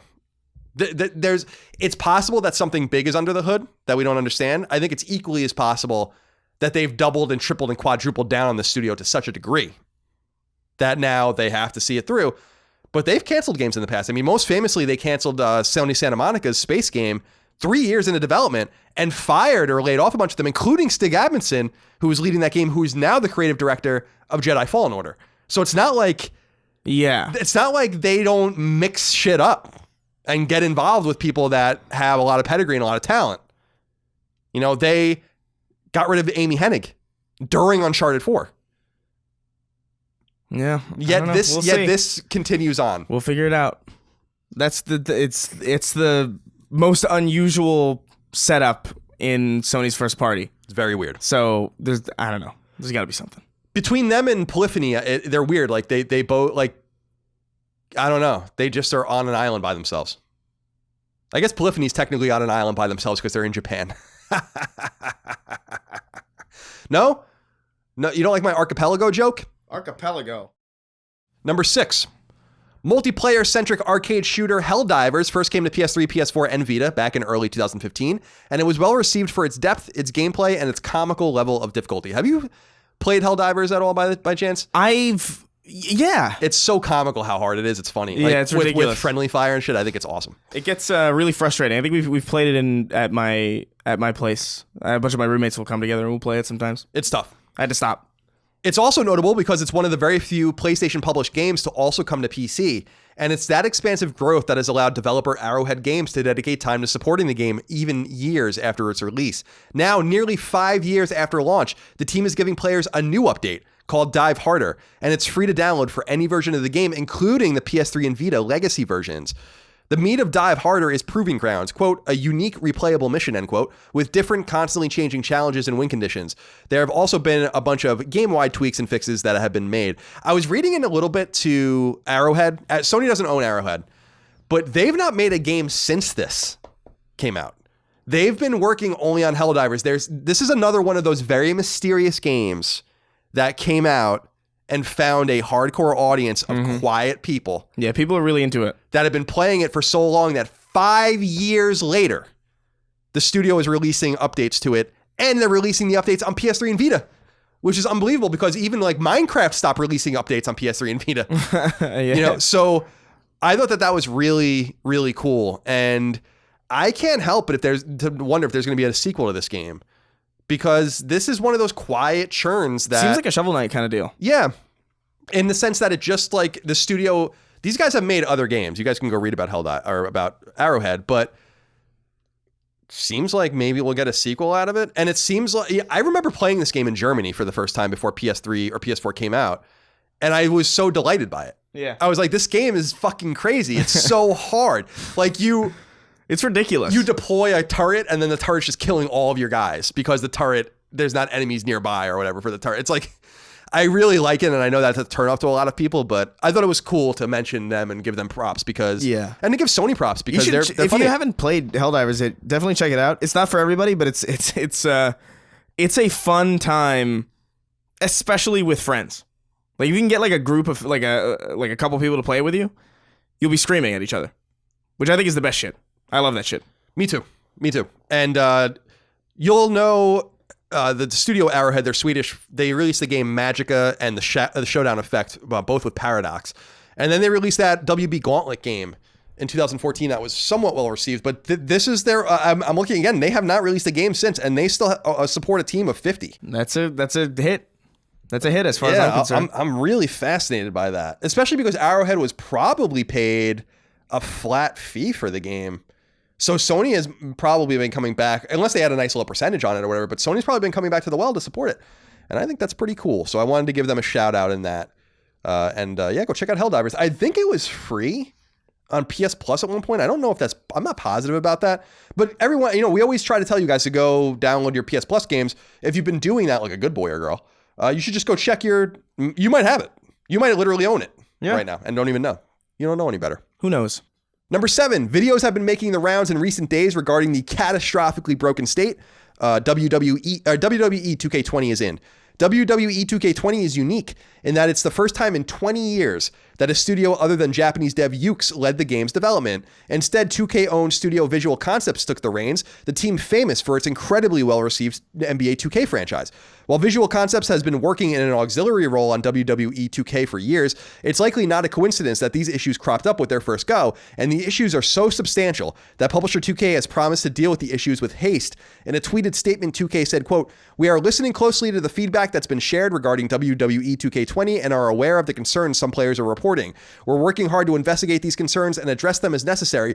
We expect to have an initial patch ready in the next 2 weeks, with others to follow," end quote. nlins27 wrote in and said, "Hey CMCM, 2K have faced a deserved backlash due to the poor quality of WWE 2K20, with the game being a step back graphically, having missing features, and just being glitchy as hell. See Twitter for hilarious videos. Sony is even granting refunds, it's so bad. Should companies who release unfinished and broken games be liable for legal action? When they market the game, they sell fans on updates and new features, so when a game comes out this poor and leagues below the last year's entry in the series, I feel they have lied to their customers and sold them a false promise."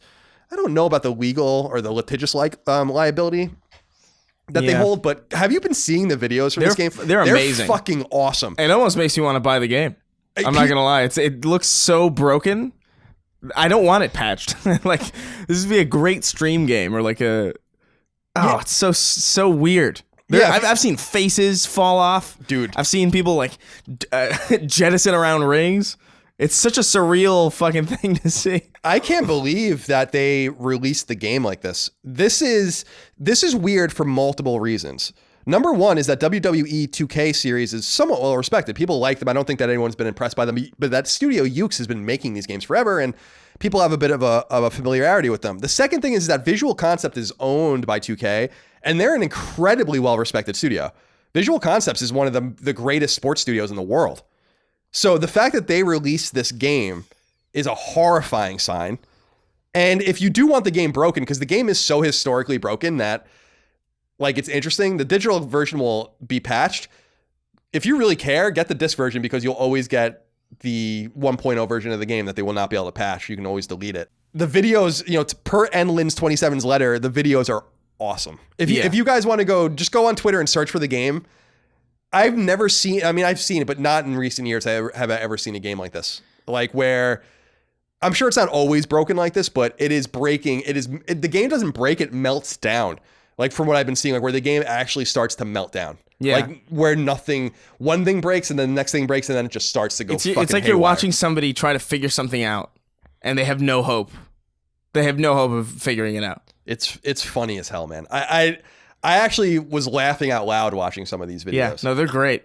So they provided me with tons of laughter already. So we'll see. But I think, so the legal liability thing, I don't think so. But we have to ask ourselves why publishers are comfortable. They didn't know that the game was like that. Yeah. Of course they fucking knew that the game was like that. We're looking into concerns. I 2 hate weeks that. for a patch. 2 weeks. I hate that jargon shit. It's like you knew what you put out, right? How do you not know what you put out? Come on.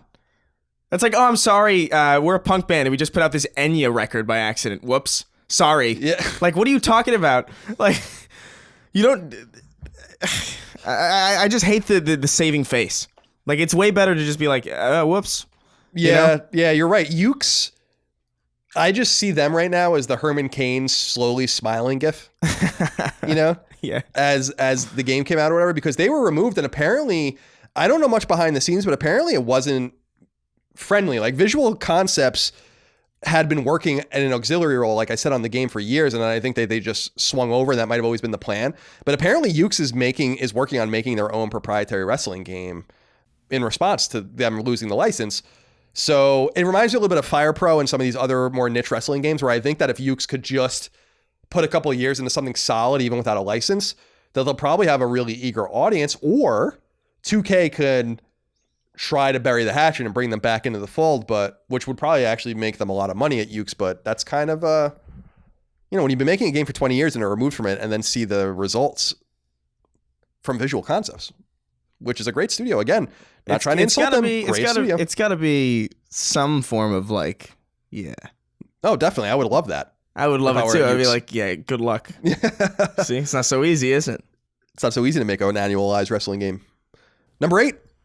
This is a wrap up. Website Push Square reports that top-down Darksiders spin-off Darksiders Genesis is coming to PlayStation 4 in February 2020 after a period of Stadia exclusivity, which is interesting.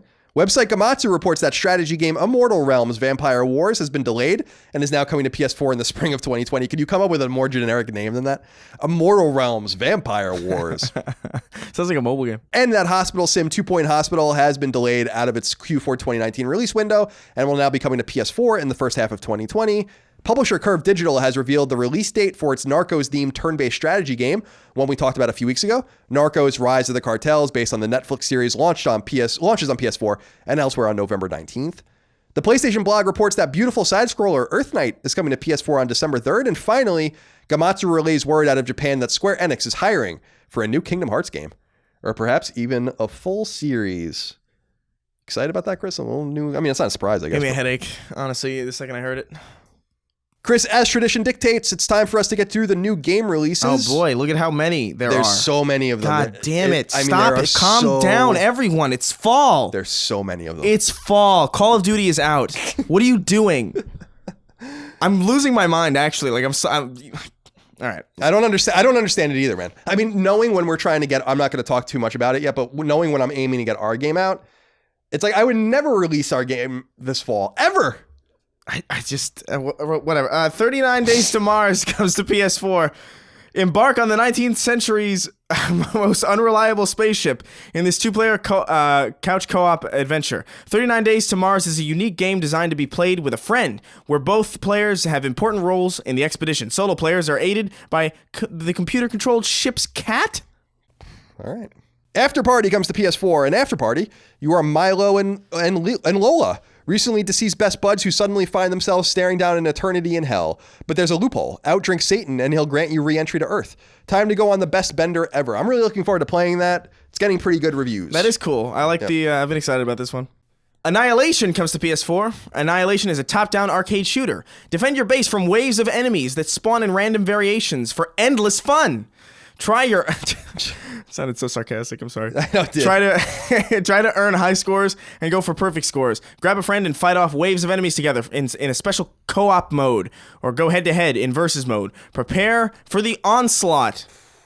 Annihilation. How do you even name your game that? I Same mean, as the movie. there are like 17 games named Annihilation. There was that movie that was like called that was apparently good that I didn't see because it was called that.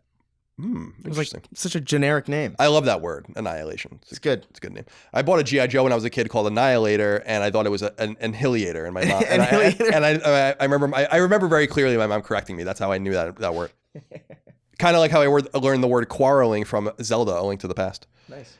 Anti-Graviator comes to PS4. Anti-Graviator is a sleek new take on the anti-gravity racing genre. Use traps, power-ups, and boosts to overtake your opponents and dominate the track in single-player or multiplayer mode. With no speed limit holding you back, Anti-Graviator delivers the fastest racing experience of the future. Oh, yeah. I'm excited Chris gets to read this one. Atelier Ryza, Ever Darkness and the Secret Hideout comes to PS4. Tired of village life, Ryza and friends leave the village and head to the Isle across the shore as their first adventure. With the alchemist and others, it's a summer adventure they'll never forget. Man, you really sold that one. I'm just... so much. Blind Spot comes to PSVR. Blind Spot is a story-driven VR adventure game. Explore rooms, solve puzzles, follow your heart, and decide what is the truth in the end. What the hell? All right. It's a PSVR game. Cool. We got another one. Castle Costume comes to PSVR. Castle Costume is a platform action adventure game set in a semi-open world environment and played from a third-person perspective. It's very literal. Yes. Travel between 4 worlds, which can be explored without time limits. Thanks. Throughout the game, unlock different abilities and befriend characters as only together can you save Halloween. You said it came to PSVR. It's coming to PS4 just in case the 5 people out there that might want to look at it. Oh, whoops, yeah. Citadel Forged with Fire comes to PS4. Citadel Forged with Fire is a massive online sandbox RPG great with elements of magic, spellcasting, and inter-kingdom conflict. As a newly minted apprentice of the magic arts, you will set off to investigate the dangerous world of Ignis. Your goal, create a name for yourself and achieve notoriety and power among the land's ruling houses. Close to the Sun comes to PS4. It's 1897. Deep in international waters, the Helios still stands. An unbound utopia for scientific research born of Nikola Tesla's vision. Journalist Rose Archer steps aboard in search of her sister Ada, quickly to discover not all is as it seems. The stench of rotting flesh lingers in the air. Silence. A single word is painted across the entrance. Quarantine. All right. Cool Painter VR Deluxe Edition comes to PSVR, and this is spelled Cool Painter without an E for some reason. Enjoy the full Cool Painter VR experience and bring out the artists you have inside with the Deluxe Edition where, in addition to the original game, you will get the Voxel DLC as well as future gifts. Draw in space and share your creations with other artists. The only limit is your mind. I don't know why it says the only limit, ellipsis, is your mind. Good lord. Delta Squad comes to PS4. Delta Squad is an arcade game that will bring back memories of games from the 90s. But with a fresh look for the modern era. That's so unusual. Yeah, it was so weird. I can feel the animosity. I'm so sorry. I'm having a bad day, evidently. Having already survived an alien invasion in full blast, the Delta Squad must now do battle against General Rumanovsky, a maniacal... It's always mechanical when I read that. Maniacal overlord who will stop at nothing to achieve global domination. Delta Squad is the name of the squad in Gears of War, which is strange. Also, the Delta Squad Delta Force just killed the ISIS leader in that's right in the Middle East. Did you watch Donald Trump talk about it? No, I he was didn't. like pissing. Donald Trump went on for like a half an hour about, dude. It was so funny. I don't care what anyone says. It was so funny. Like being like, he died like a coward. He died sniveling in a corner. Like I was like, this is awesome. This is so unnecessary. By the way, did you see apparently that a dog, one of our dogs, like our GI dogs, was one of the ones that took him out? Oh, that's great. And then he blew himself up. Oh. And the dog got injured, but the dog was healed and returned to duty. The dog killed ISIS. The dog apparently blew up? They apparently were in this compound. There's a bunch of firefights that dealt with our special ops people, and they dispatched some canines. One of the canines apparently chased the ISIS leader down like a dead end. The ISIS leader had a suicide vest on, and he blew himself up because he's a bitch. And then the dog apparently was hit by the explosion hurt the dog. So they healed the dog, and apparently the dog is now returned to duty. Imagine blowing yourself off to save yourself from a dog. Well, also, a dog killed ISIS. Yeah, it's awesome. I love that. Where are we? Disgaea? We're really getting off track. Disgaea for Complete Plus. I think this is my turn, right? Yeah. Yeah. Comes to PS4. When the ruling powers of Hades are revealed to be corrupt, Valvatores, I don't know what that says, must spark a rebellion to bring them down. Armed to the teeth with dynamic, over-the-top gameplay and a horde of special features, this is the ultimate Disgaea. I never could get into Disgaea.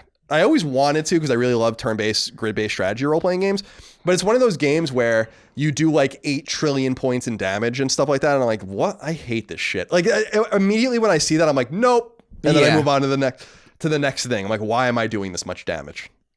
Why does this enemy have 64 trillion hit points? Literally. It's a bit insane.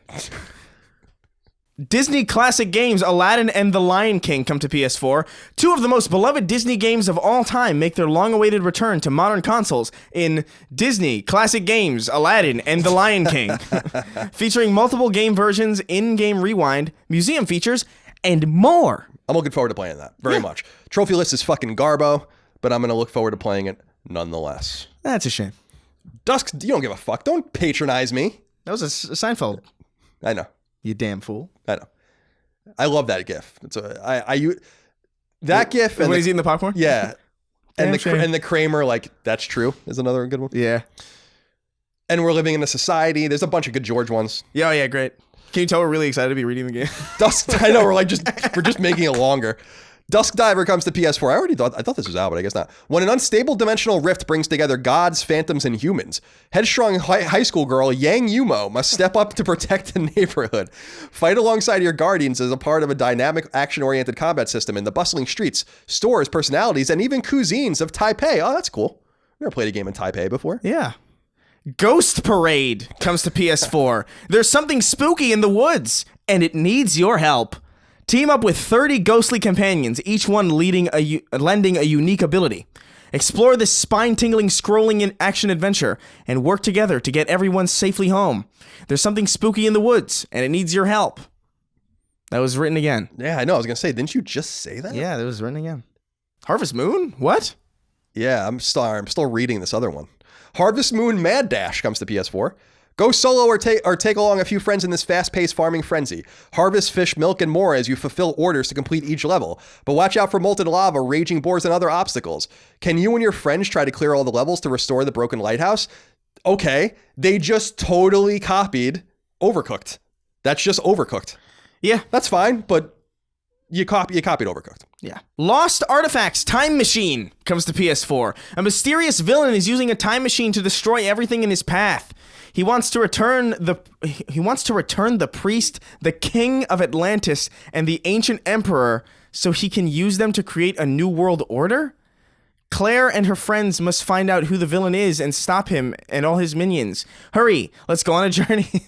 Hurry, let's go on a journey. I like that. Your half-ass reading makes these bad ones even worse. I'm sorry. A mysterious villain is using a time machine to destroy everything. He wants to return why wouldn't... That's what I'm saying. It's like, how do you even deliver that? He wants to return the priest. He wants to return the priest, the king of Atlantis, and the ancient emperor so he can use them to create a new world order. Whatever. Return? Whatever. Like he took them and he's trying to put them back? I guess so. Why would he take them? It's like a library book. I'm just going to return this priest. Miles and Kilo comes to PS4 and Vita. Miles and Kilo have been attacked by a mischievous specter. With their plane in pieces and a gang of thieving scoundrels running off with the important parts, the unfortunate duo's only hope of escape is to embark on a thrilling chase across a haunted island.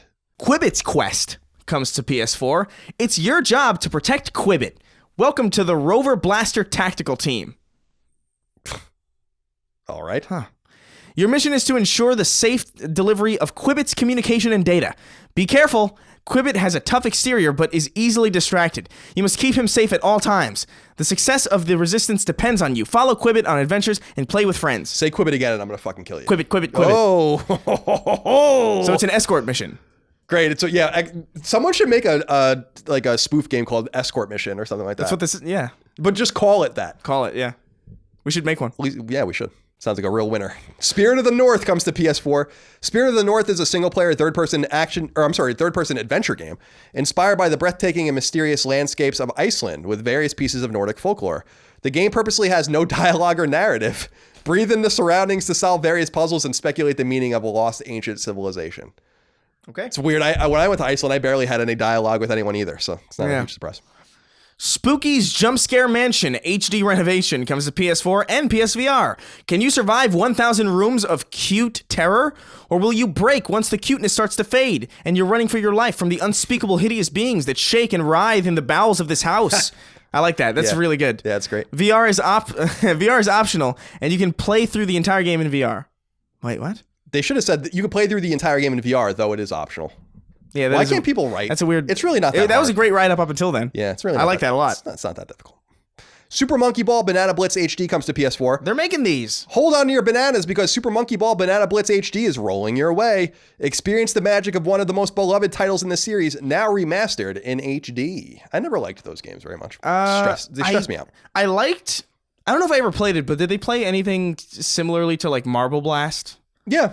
Actually, because I liked Marble Blast, even though you're just keeping a ball on like different routes, like thin. Yeah. I remember. Shit stresses me out. That game gave me anger issues. The Forbidden Arts comes to PS4. The Forbidden Arts is an action-adventure platformer with a focus on discovery and exploration. When the hero of the game, Phoenix, seeks the counsel of a druid to make sense of his visions, she awakens the latent pyromancy within him. Ooh. This begins an epic journey from Phoenix's humble beginnings as he seeks to master the element of fire. What a convenience thing that he's named Phoenix. Yeah, right? Super, whatever. Twin Cop comes to PS4. Twin Cop is the most cooperative game ever. You and your friend are Twin Cop. One player controls the right arm and the other controls the left arm. You and your partner now each control half of the same body, so you're really going to need to be in sync with one another if you're going to survive. Sounds like somebody like talking about having played it. Yeah, it's I like that. Yeah, it sounds cool. It reminds me of one of those annoying games. Like I've talked about how much I think Octodad was like the most obnoxious game in the world. It was fun for like 5 minutes, and then it was horrible. So that sounds like it could be that. Probably. Vector Wars with a K. It comes to PS4. The year is 2024. It's not even that far off anymore. No. It's so weird. And you are Commander James Moses, a space ranger. Your mission, destroy the robot death army, rescue the robo-dudes, and save the world. Select your weapon and use your skills to face down a tidal wave of rogue robots. Frantic gameplay, an array of loud and destructive weaponry. You must cheat death at every turn. How fun. So it takes place in 5 years. Interesting. Vosaria, Lair of the Forgotten comes to PS4, a pump-action 2D side-scrolling game with different enemy types, along with a jump-to-the-roof mechanic that spices up the combat. Avoid traps, survive enemy encounters, and upgrade your weapons and gear to overcome the challenges. Whoa. Voyage of the Dead comes to PS4, an action-packed shooter set on a cruise ship overrun by a zombie outbreak, where up to 4 players can get caught in the chaos. It's your job to fight against a horde of undead menaces and protect the passengers. Mars Lightcon and IR Station are needed to play this game? I don't know what that is. Mars Lightcon and the IR Station. I guess that's a... Oh, this is a light gun game. So you're going to need a light gun peripheral. Weird. All right. That's interesting. I guess that's useful information. Yeah, I didn't even know that there was a light gun for the PS4. Well, I guess obviously... Well, they were talking about the House of the Dead remakes, right? So I guess those would also use that. There's one for the PSVR, I assume, right? Yeah, well, the PSVR is a light gun. Yeah. So yeah, all right. That's a good point. Xenocrisis comes to PS4. That's with an X. Xenocrisis is an arena shooter in which one or two players control battle-hardened Marines on a deadly mission to confront an alien menace. Run and gun your way through thousands of adversaries as you explore the devastated research outpost, searching for survivors and ultimately facing the origin of the outpost's demise. Yakuza 4 comes to PS4. As part of the Yakuza Remastered Collection, experience Yakuza 4 in 1080p and 60 frames per second. A murder in Tojo clan territory soon sets off an investigation by a small Tojo branch. Come on, Sega. Yeah. Follow the 4 playable protagonists as they unravel As they unravel a battle over money, power, status, and honor, and a mysterious woman at the center of it all. Interesting.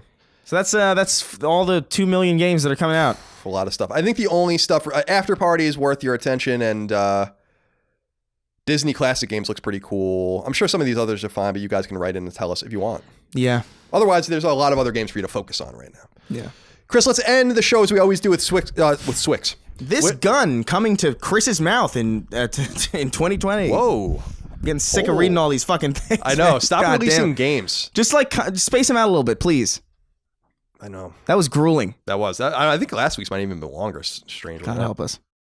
As we always end with 6 questions, comments, concerns, thoughts, and ideas from the audience. Let's start with Seth Silkwees. I can never say this name. Silkus. Slykhuis. That's a lot of letters that don't really go together.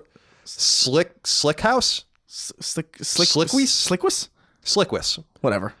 Hey, world's finest. Why do some games run worse on the Pro? I'm playing Trails of Cold Steel 2, a fucking Vita game, and anytime there's a particle effect, the frame rate drops to single digits. Same with Bully, Control, and Borderlands. Why is no one talking about the Pro doing the complete opposite of its intended purchase? Okay, well, hold on a second. There's no way that Control runs better on a base PS4 than it runs on the Pro. There's no. You couldn't make me believe that if you brainwashed me. Yeah, I don't know. Have you heard this stuff though? That Pro runs games weird. Some games. I know that it runs games weird. Yeah, because it's not like a proper.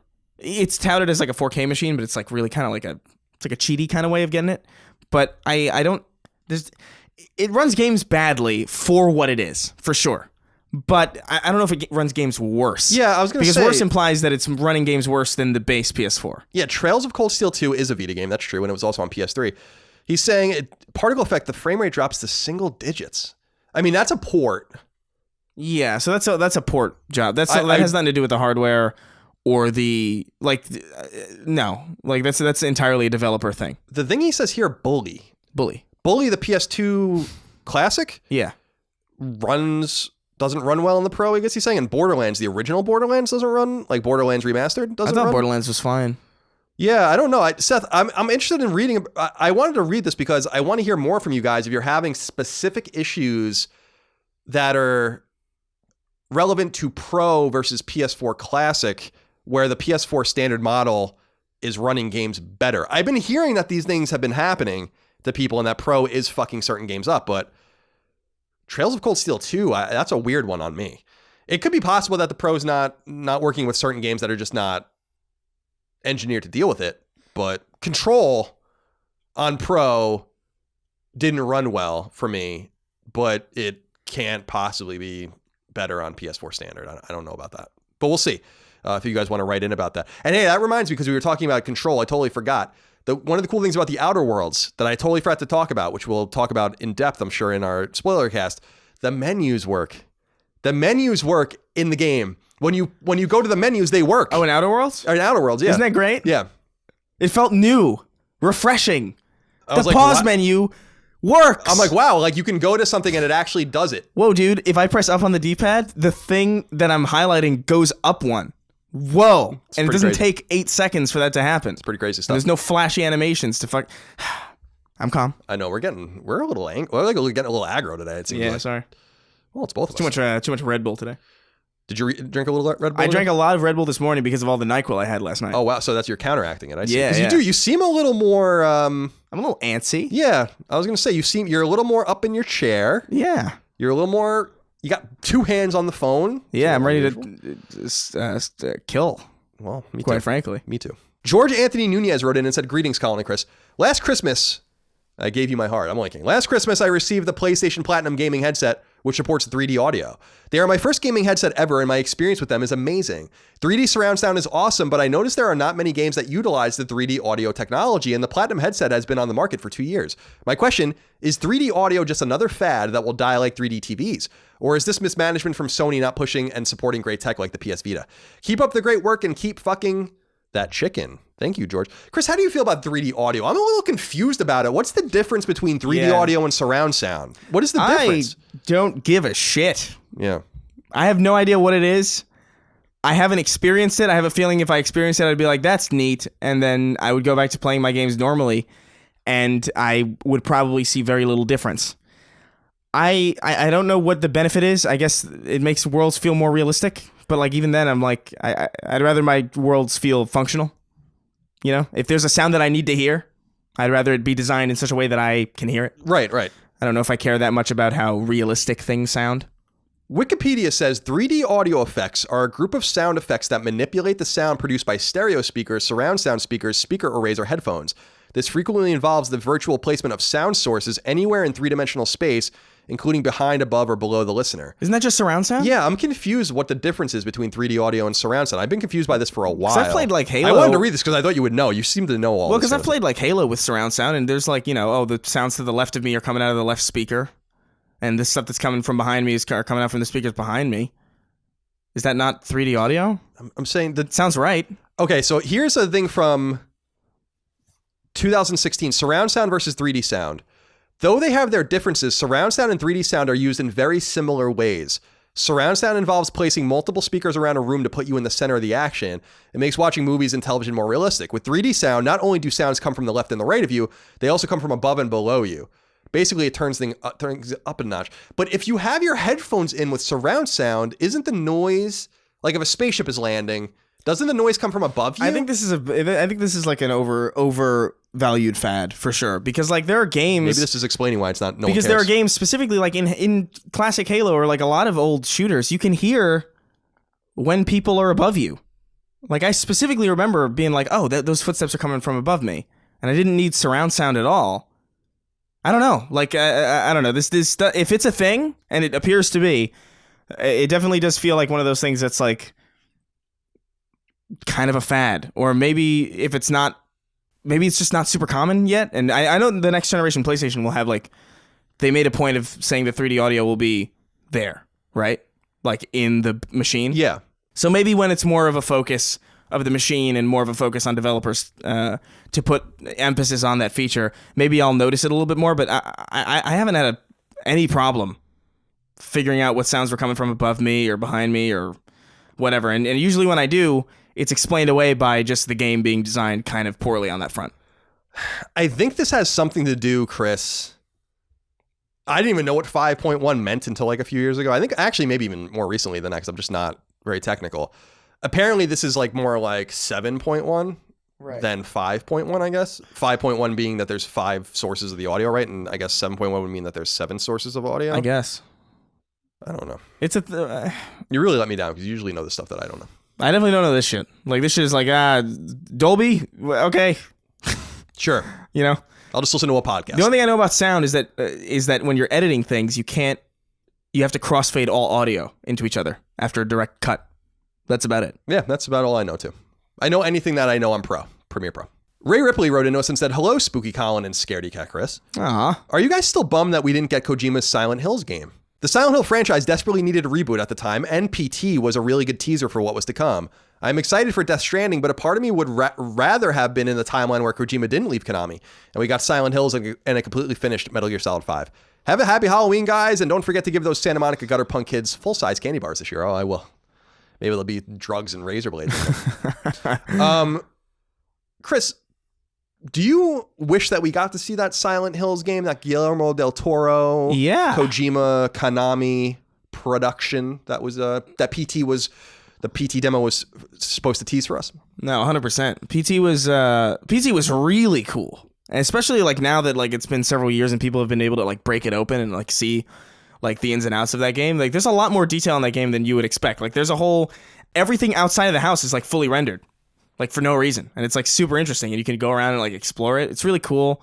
I feel like it's the most modern not urban legend, but like most modern kind of example of this, like this thing that existed and we all got to see for just a little bit that had all these like really cool secrets in it that just never materialized. It's a super cool part of video game history, especially in this generation. And it was a really good horror game, and it is a shame that we never got to see it materialize into anything more than what it was. It's funny, man, because PT comes from an era, and not too long ago now, several years ago, where Konami just wasn't... Let me back up. It's almost surprising something this cool came from Konami, I guess is what I'm saying, considering what we think about at the publisher today and kind of their intent with their games. And Kojima burned his bridges, or vice versa, so badly at Konami that I don't think you'll ever see this revived again. It's almost like with Metal Gear Survive, which we've joked about so many times on this show, where... How can you really make Metal Gear Solid 6? They're going to make Metal Gear Solid 6. I think it's in development, but how? And it's the same thing with Silent Hill. It's like, how? It's the same thing with Castlevania without Iga. Like, how are you really going to do this? And it's just funny that PT came from this era and Silent Hill's announcement and all that when Konami just didn't lose all of its goodwill yet. So that's what's so interesting about being from that generation too, is just the butterfly effect from that point is very interesting. But PT is interesting too in the sense that it's not on downloadable anymore, and the PlayStation 4s that have it are the ones that are going to have it. So those are going to be valuable units in the future if people really want to go play this game. And the other cool thing is that I think people still find stuff in the PT. Like, yeah, you're talking about all the pre-rendering and all that. But like, since the game hasn't been fully extracted and mined on PC, as far as I know, people are still finding things in it. And it came out like 5 years ago. So it's pretty... And it's like a really small section. It's pretty cool, and... So I don't know, to Ray's point, I wish we did see that Silent Hills game. I hope that Konami is wise enough, and they seem to be testing a lot of stuff now. We've talked about this many times. I don't want to be redundant, but with Castlevania and Contra and even their arcade games, they released that, like I said, that new Contra game, the twin stick shooter. And so they seem to be exploring ways to get back in. And Silent Hill is another way for them to explore. The last Silent Hill game, as I remember, was that Vita game, Book of Memories. Yeah. And... So there's a way back in for them. I really want to see Konami make a comeback.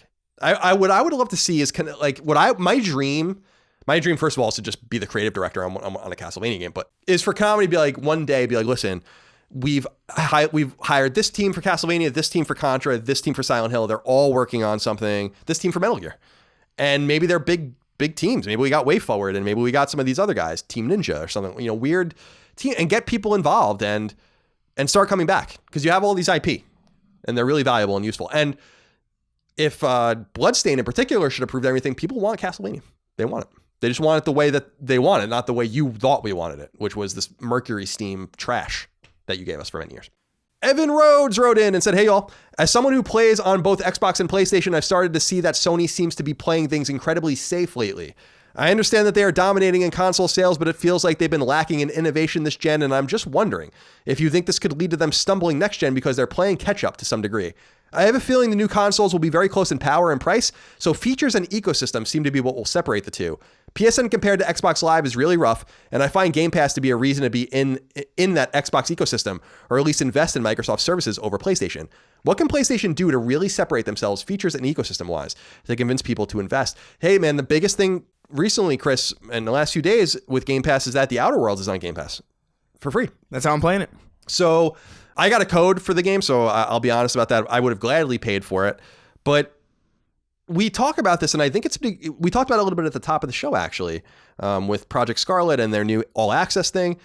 I'm a little fearful, too, because Microsoft seems to be a car that's already in motion. It's already going 60 miles an hour down the road. It doesn't really know where it's going yet. It's on a desert road, but it's going. It's got the momentum, all that kind of stuff going. It's a tank full of gas, really excited fucking driver, in the driver's seat. And I feel like Sony is like in traffic right now. Like they're just kind of waiting to get to they think they're going to get there, and they don't really care and don't really seem to have the urgency, so they're happy to sit in traffic and listen to podcasts or something like that. Yeah. You know, they're like taking the wrong exit on February 21st, and it's like, we should have did it in May. Right. Yeah. Exactly. It seems far more disheveled and a lot less composed than I think we're all used to. There's a checklist of things that are weird, and some of them are minor, like we were talking about just last week, I think, and we've talked about recently, the Concrete Genie. Well, yes, the marketing is, first of all, totally the marketing and PR hand does not know what the development hand is doing, or they don't care. And it seems like whoever's doing PS5 PR and marketing doesn't care about the PS4 anymore and doesn't care about how those games do.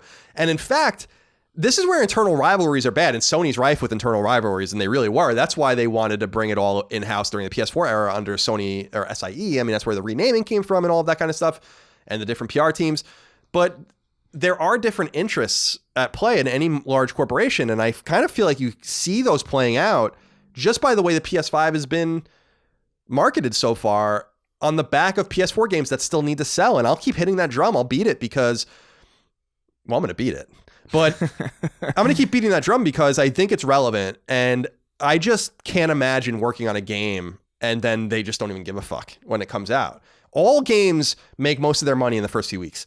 If Concrete Genie is not selling because no one's paying attention to it, then that's a problem. But that's just one problem. You have a bunch of a litany of problems that are minor on their own, but that are combining into something that I think is actually pretty scary. And you know what the one thing is that can not save it. We don't know what's going to happen, but the one thing that can right the ship from my perspective optically is the games, because that's what's going to matter the most. If Sony comes out, no matter what Microsoft has been doing, and say like, hey guys, we have some big ass fucking games coming to PS5. Here they are. And they can do that, then it kind of wipes away and erases a bunch of other stuff. Mm-hmm, yeah. But man, I really do love it. In the United States, where people can't afford a $400 emergency, the idea of paying $20 a month for PSN, PS Now, PS Plus, whatever, and the console, doing something like that. And hey, wouldn't it even be cooler if it wasn't predatory? Wouldn't it even be cooler if it was to say, we'll do this at 0% APR because we just want you guys to have the unit. We want you to have the console. We want you to get the games. You know, they have a way to fix this still, but I'm really feeling pretty bullish about Microsoft right now. I gotta be honest, feeling pretty bullish about them. And we're going to see how it all shakes out. Yeah. As somebody who's fairly agnostic, I'm definitely more interested in what the hell they're doing. Just because if I feel like it would be hard for it not to be a massive improvement. And that's, I think, the thing. We talked a little bit about this before. I can't remember on which episode.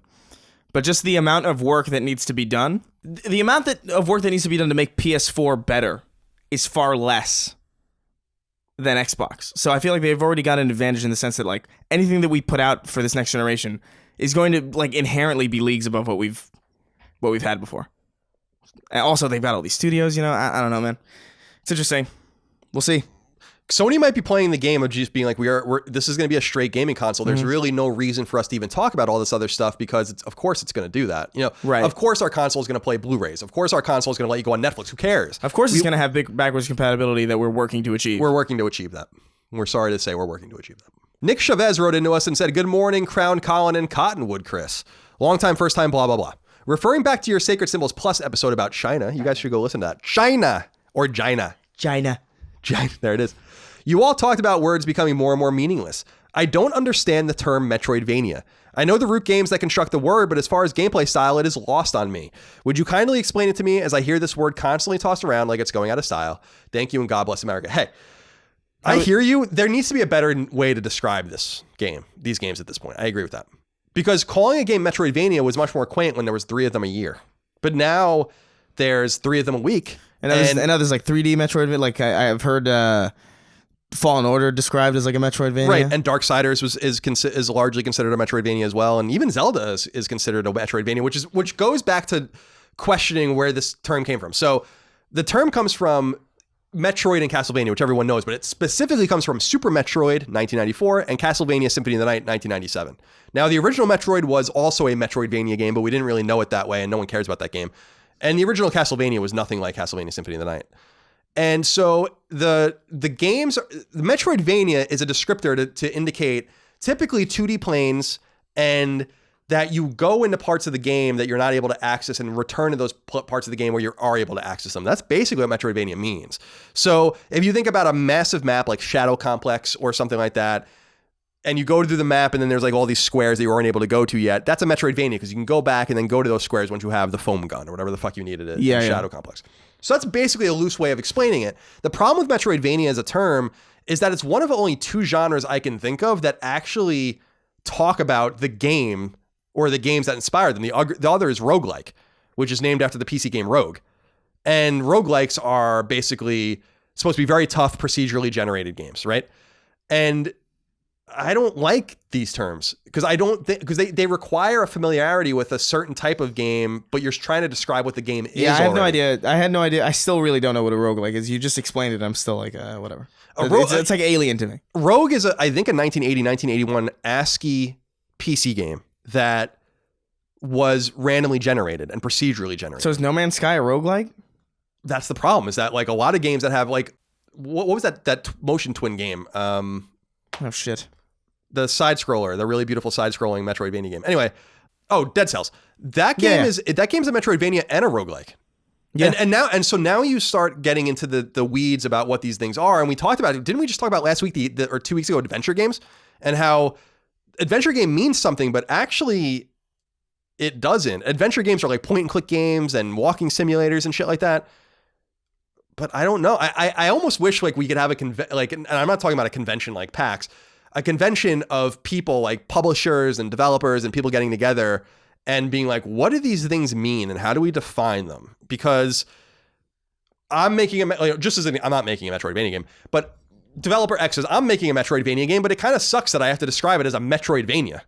Yeah. The fuck does that mean? First of all, it's invoking 2 games from other publishers and selling their games. So I don't know. It's weird. Yeah. I think a true Metroidvania is probably, what you described, but specifically side scroller.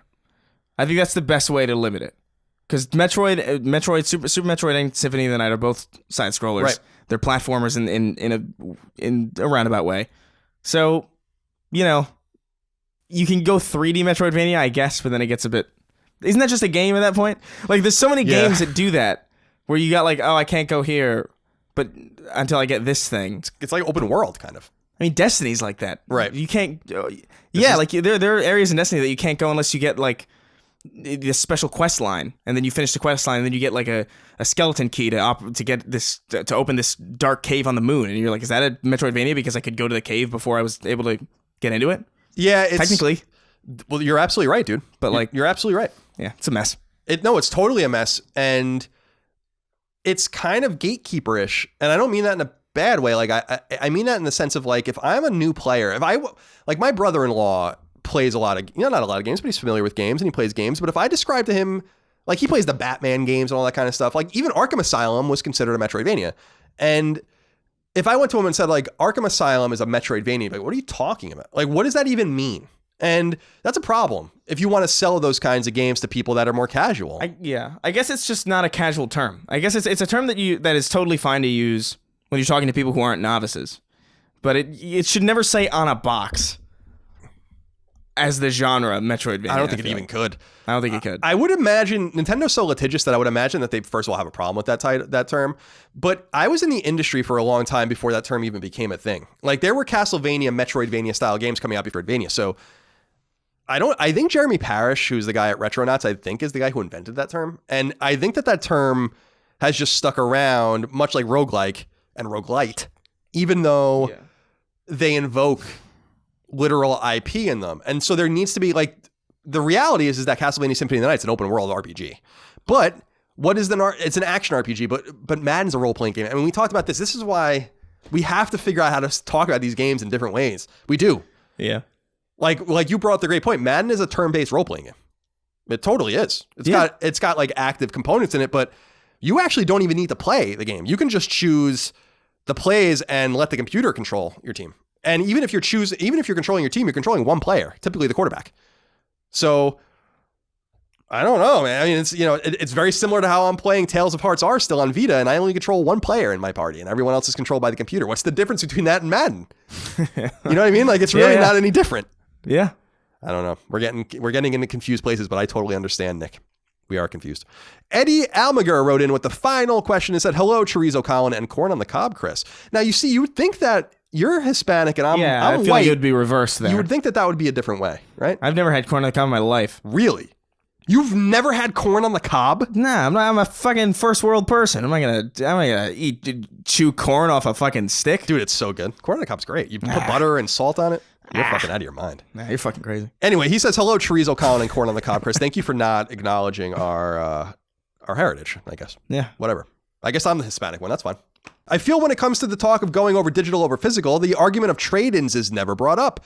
As I approach my 30s, I only buy 2 to 3 games a year, but I always trade one in before starting the other, and I slowly build up gift cards. In fact, I bought the newest Call of Duty for just $9 from game trade-ins I built up. I'll never go fully digital because of the system I use, and I think it's being neglected every time the argument of physical versus digital comes up. While you two are in a unique position to acquire games thanks to your credentials, do you think something can be done to flip someone like me to digital? Am I in the minority here? I want to be clear real quick. Chris and I buy most of our games. Yeah. So I do want to say that. I spend hundreds of dollars a month on games. I pay for Game Pass. And I also buy games. I bought Medieval. Yeah, exactly. Yeah. I bought Medieval as well. I bought Concrete Genie apparently for $10 more than it was worth because I bought the special edition accidentally. But I hate when people say that. I understand because when I was more in the media, we still get codes. Like I said, sometimes I got a Code Vein code that I gave to Chris, for instance. I got Outer Worlds, but I still spend much more than the average person on video games, even with that. So I just want to be clear that we're not complete freeloaders. And if I get a game, sometimes usually I'll buy. If I get a code for a game that I'm excited for, I'll just probably buy the game and just give it to one of my roommates who's excited for it. Right. Because I just like supporting games that I like. But also, wait, what was the question again? My brain's exploding right now because the heat.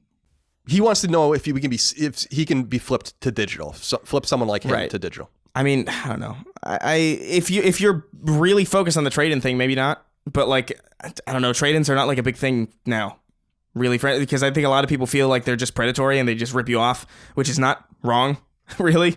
So I feel like this is a very specific problem. There's no need for you to go digital if you don't want to. It's not like you're a bad person. Or like you're morally inferior because you. I disagree. I think you're morally inferior and a bad person. I just don't foresee this being like a big thing for a lot of people. We saw it with, I think it was Borderlands 3, where they said that a majority of their sales were digital, which is fucking nuts, and is one of the inflection points in where we're going, where we're moving. I remember when it was big, when I think some late PS3 games were selling like 5% digitally and stuff like that. And so this reminds me, and I mean, it's kind of a weird analogy, Eddie, but it's like there are still people in my hometown on Long Island that wake up in the morning and go to the deli and buy a newspaper. But most people don't read their news like that anymore. And you can continue to go buy the deli's newspaper if you want. Or you can just turn on your phone when you wake up and just read the news for free and have it easier and not have to go drive in the car and all that kind of stuff. I bring that up only because, like Chris said, I think that there's always going to be a remedy for you, but that remedy is going to become smaller, and they're eventually going to start pushing you in ways and prodding you in ways to make you buy the digital version of the game, whether it's pricing, whether it's convenience, and all of those kinds of things. So my biggest thing for you, I understand that people want to sell their games. I understand money's tight. We really try to be cognizant of that on the show. And people want to trade their games. But the reality is that you're not going to have a market for much longer. It's just clear that you're losing, right, Eddie? And I don't mean that as you, but your type of person, you're losing. And so you either have to adapt to the times or figure out a niche in which you can survive, and you still can survive. There's going to be retail games. PS5 is going to take your discs. You have time to go. But eventually, I mean, I really believe that eventually a Sony game is going to come out that's not going to be on disc. And obviously Medieval and Concrete Genie are games that are not on disc, but I'm saying a AAA game. And eventually you're just going to be moved off of them, just like everyone else who has been hesitant has moved off of them. Because your argument and what you want has been made by millions of people who no longer buy retail games. Yeah. And you're just going to have to let go. I remember my thing, the second I decided I'm just going to go all digital was the second that like every single console forced you to install your discs. I remember from that point on, I was like, well, what's the point? Like the whole point of having a disc to me was like the simplicity of like, oh, I'm just going to take this to my friend's house and then like put it in the thing and it'll work immediately. But the second it's like, oh, I got to install a disc if I bring it to my friend's house and then I have to install an update. It's like, wow, well, it's the same thing. That's like that's so much more tedious. Yeah. Yeah. It's actually more annoying now. Yeah. It's way annoying. So it's like, I'd rather just get it digitally, have it pre-downloaded. So that way when it launches, it's mine and I can access it from wherever I want. You know, I'll have to download it still, but at least I won't have a physical thing that I have to worry about. And like, especially when moving, man, like the second I moved for the first time and I thought my dad was like, do you want to pack up all your games? I looked at it, I was like, no way. I'll get like a sleeve to get the disc that I have and then never buy another disc again. Yeah. It's too much. The last game I got on disc was Destiny, the original Destiny. That was 2014, I believe. It was 2014. Maybe Metal Gear Solid: The Phantom Pain in 2015. But those are the only 2 games I have on disc for this generation. Yeah, there's one publisher, Namco Bandai Namco now, that still sends me games once in a while, but most companies send codes and have for years, and I don't go out and buy games. So I bought Metal Gear Survive famously on Amazon because it was like $10, but how was it worth? Was it worth the $10? I haven't even opened it. You still haven't opened it? No, definitely not. Definitely haven't opened that game. Definitely not. All right, Chris, that's all I have for this episode 70 of Sacred Symbols of PlayStation Podcast. Alrighty. Hope you all enjoyed it out there. Remember to support us on Patreon, patreon.com/ColinsLastStand for early ad-free access to Sacred Symbols Plus, the ability to submit questions, comments, concerns, thoughts, and ideas, and just to support our endeavor because we simply cannot do it without you. We'll see you next week for episode 71 and more Sacred Symbols Plus and all of the rest. Until next time. Oh, SideQuest is coming back this week too. So by the time you hear this on Free Feed, the newest episode of SideQuest will already be up. So thank you so much for your love, your kindness, and your support. We'll see you later. Bye. Take care. Sacred Symbols, a PlayStation podcast, is a product of and a registered trademark of Colin's Last Stand, LLC, and is recorded right here in sunny Santa Monica, California, USA. This show is conceived by, is written by, and is produced by me, Colin Moriarty. My co-host is Chris Raygun. You can find me on Twitter at NoTaxation and on Instagram at CLS Moriarty. Chris is on Twitter at Chris R. Gunn and on Instagram at Chris_Ray_Gun. Sacred Symbols is edited by Dustin Furman. Any snail mail can be sent to the CLS P.O. Box, P.O. Box 1233, Santa Monica, California, 90406. To message the show online, please use Patreon's DM service. As you know, all of Colin's Last Stand shows, including Sacred Symbols, are fan-funded on Patreon at patreon.com/ColinsLastStand. The following names are at the producer level or higher on Patreon, and we are eternally grateful for your kindness, generosity, and fandom.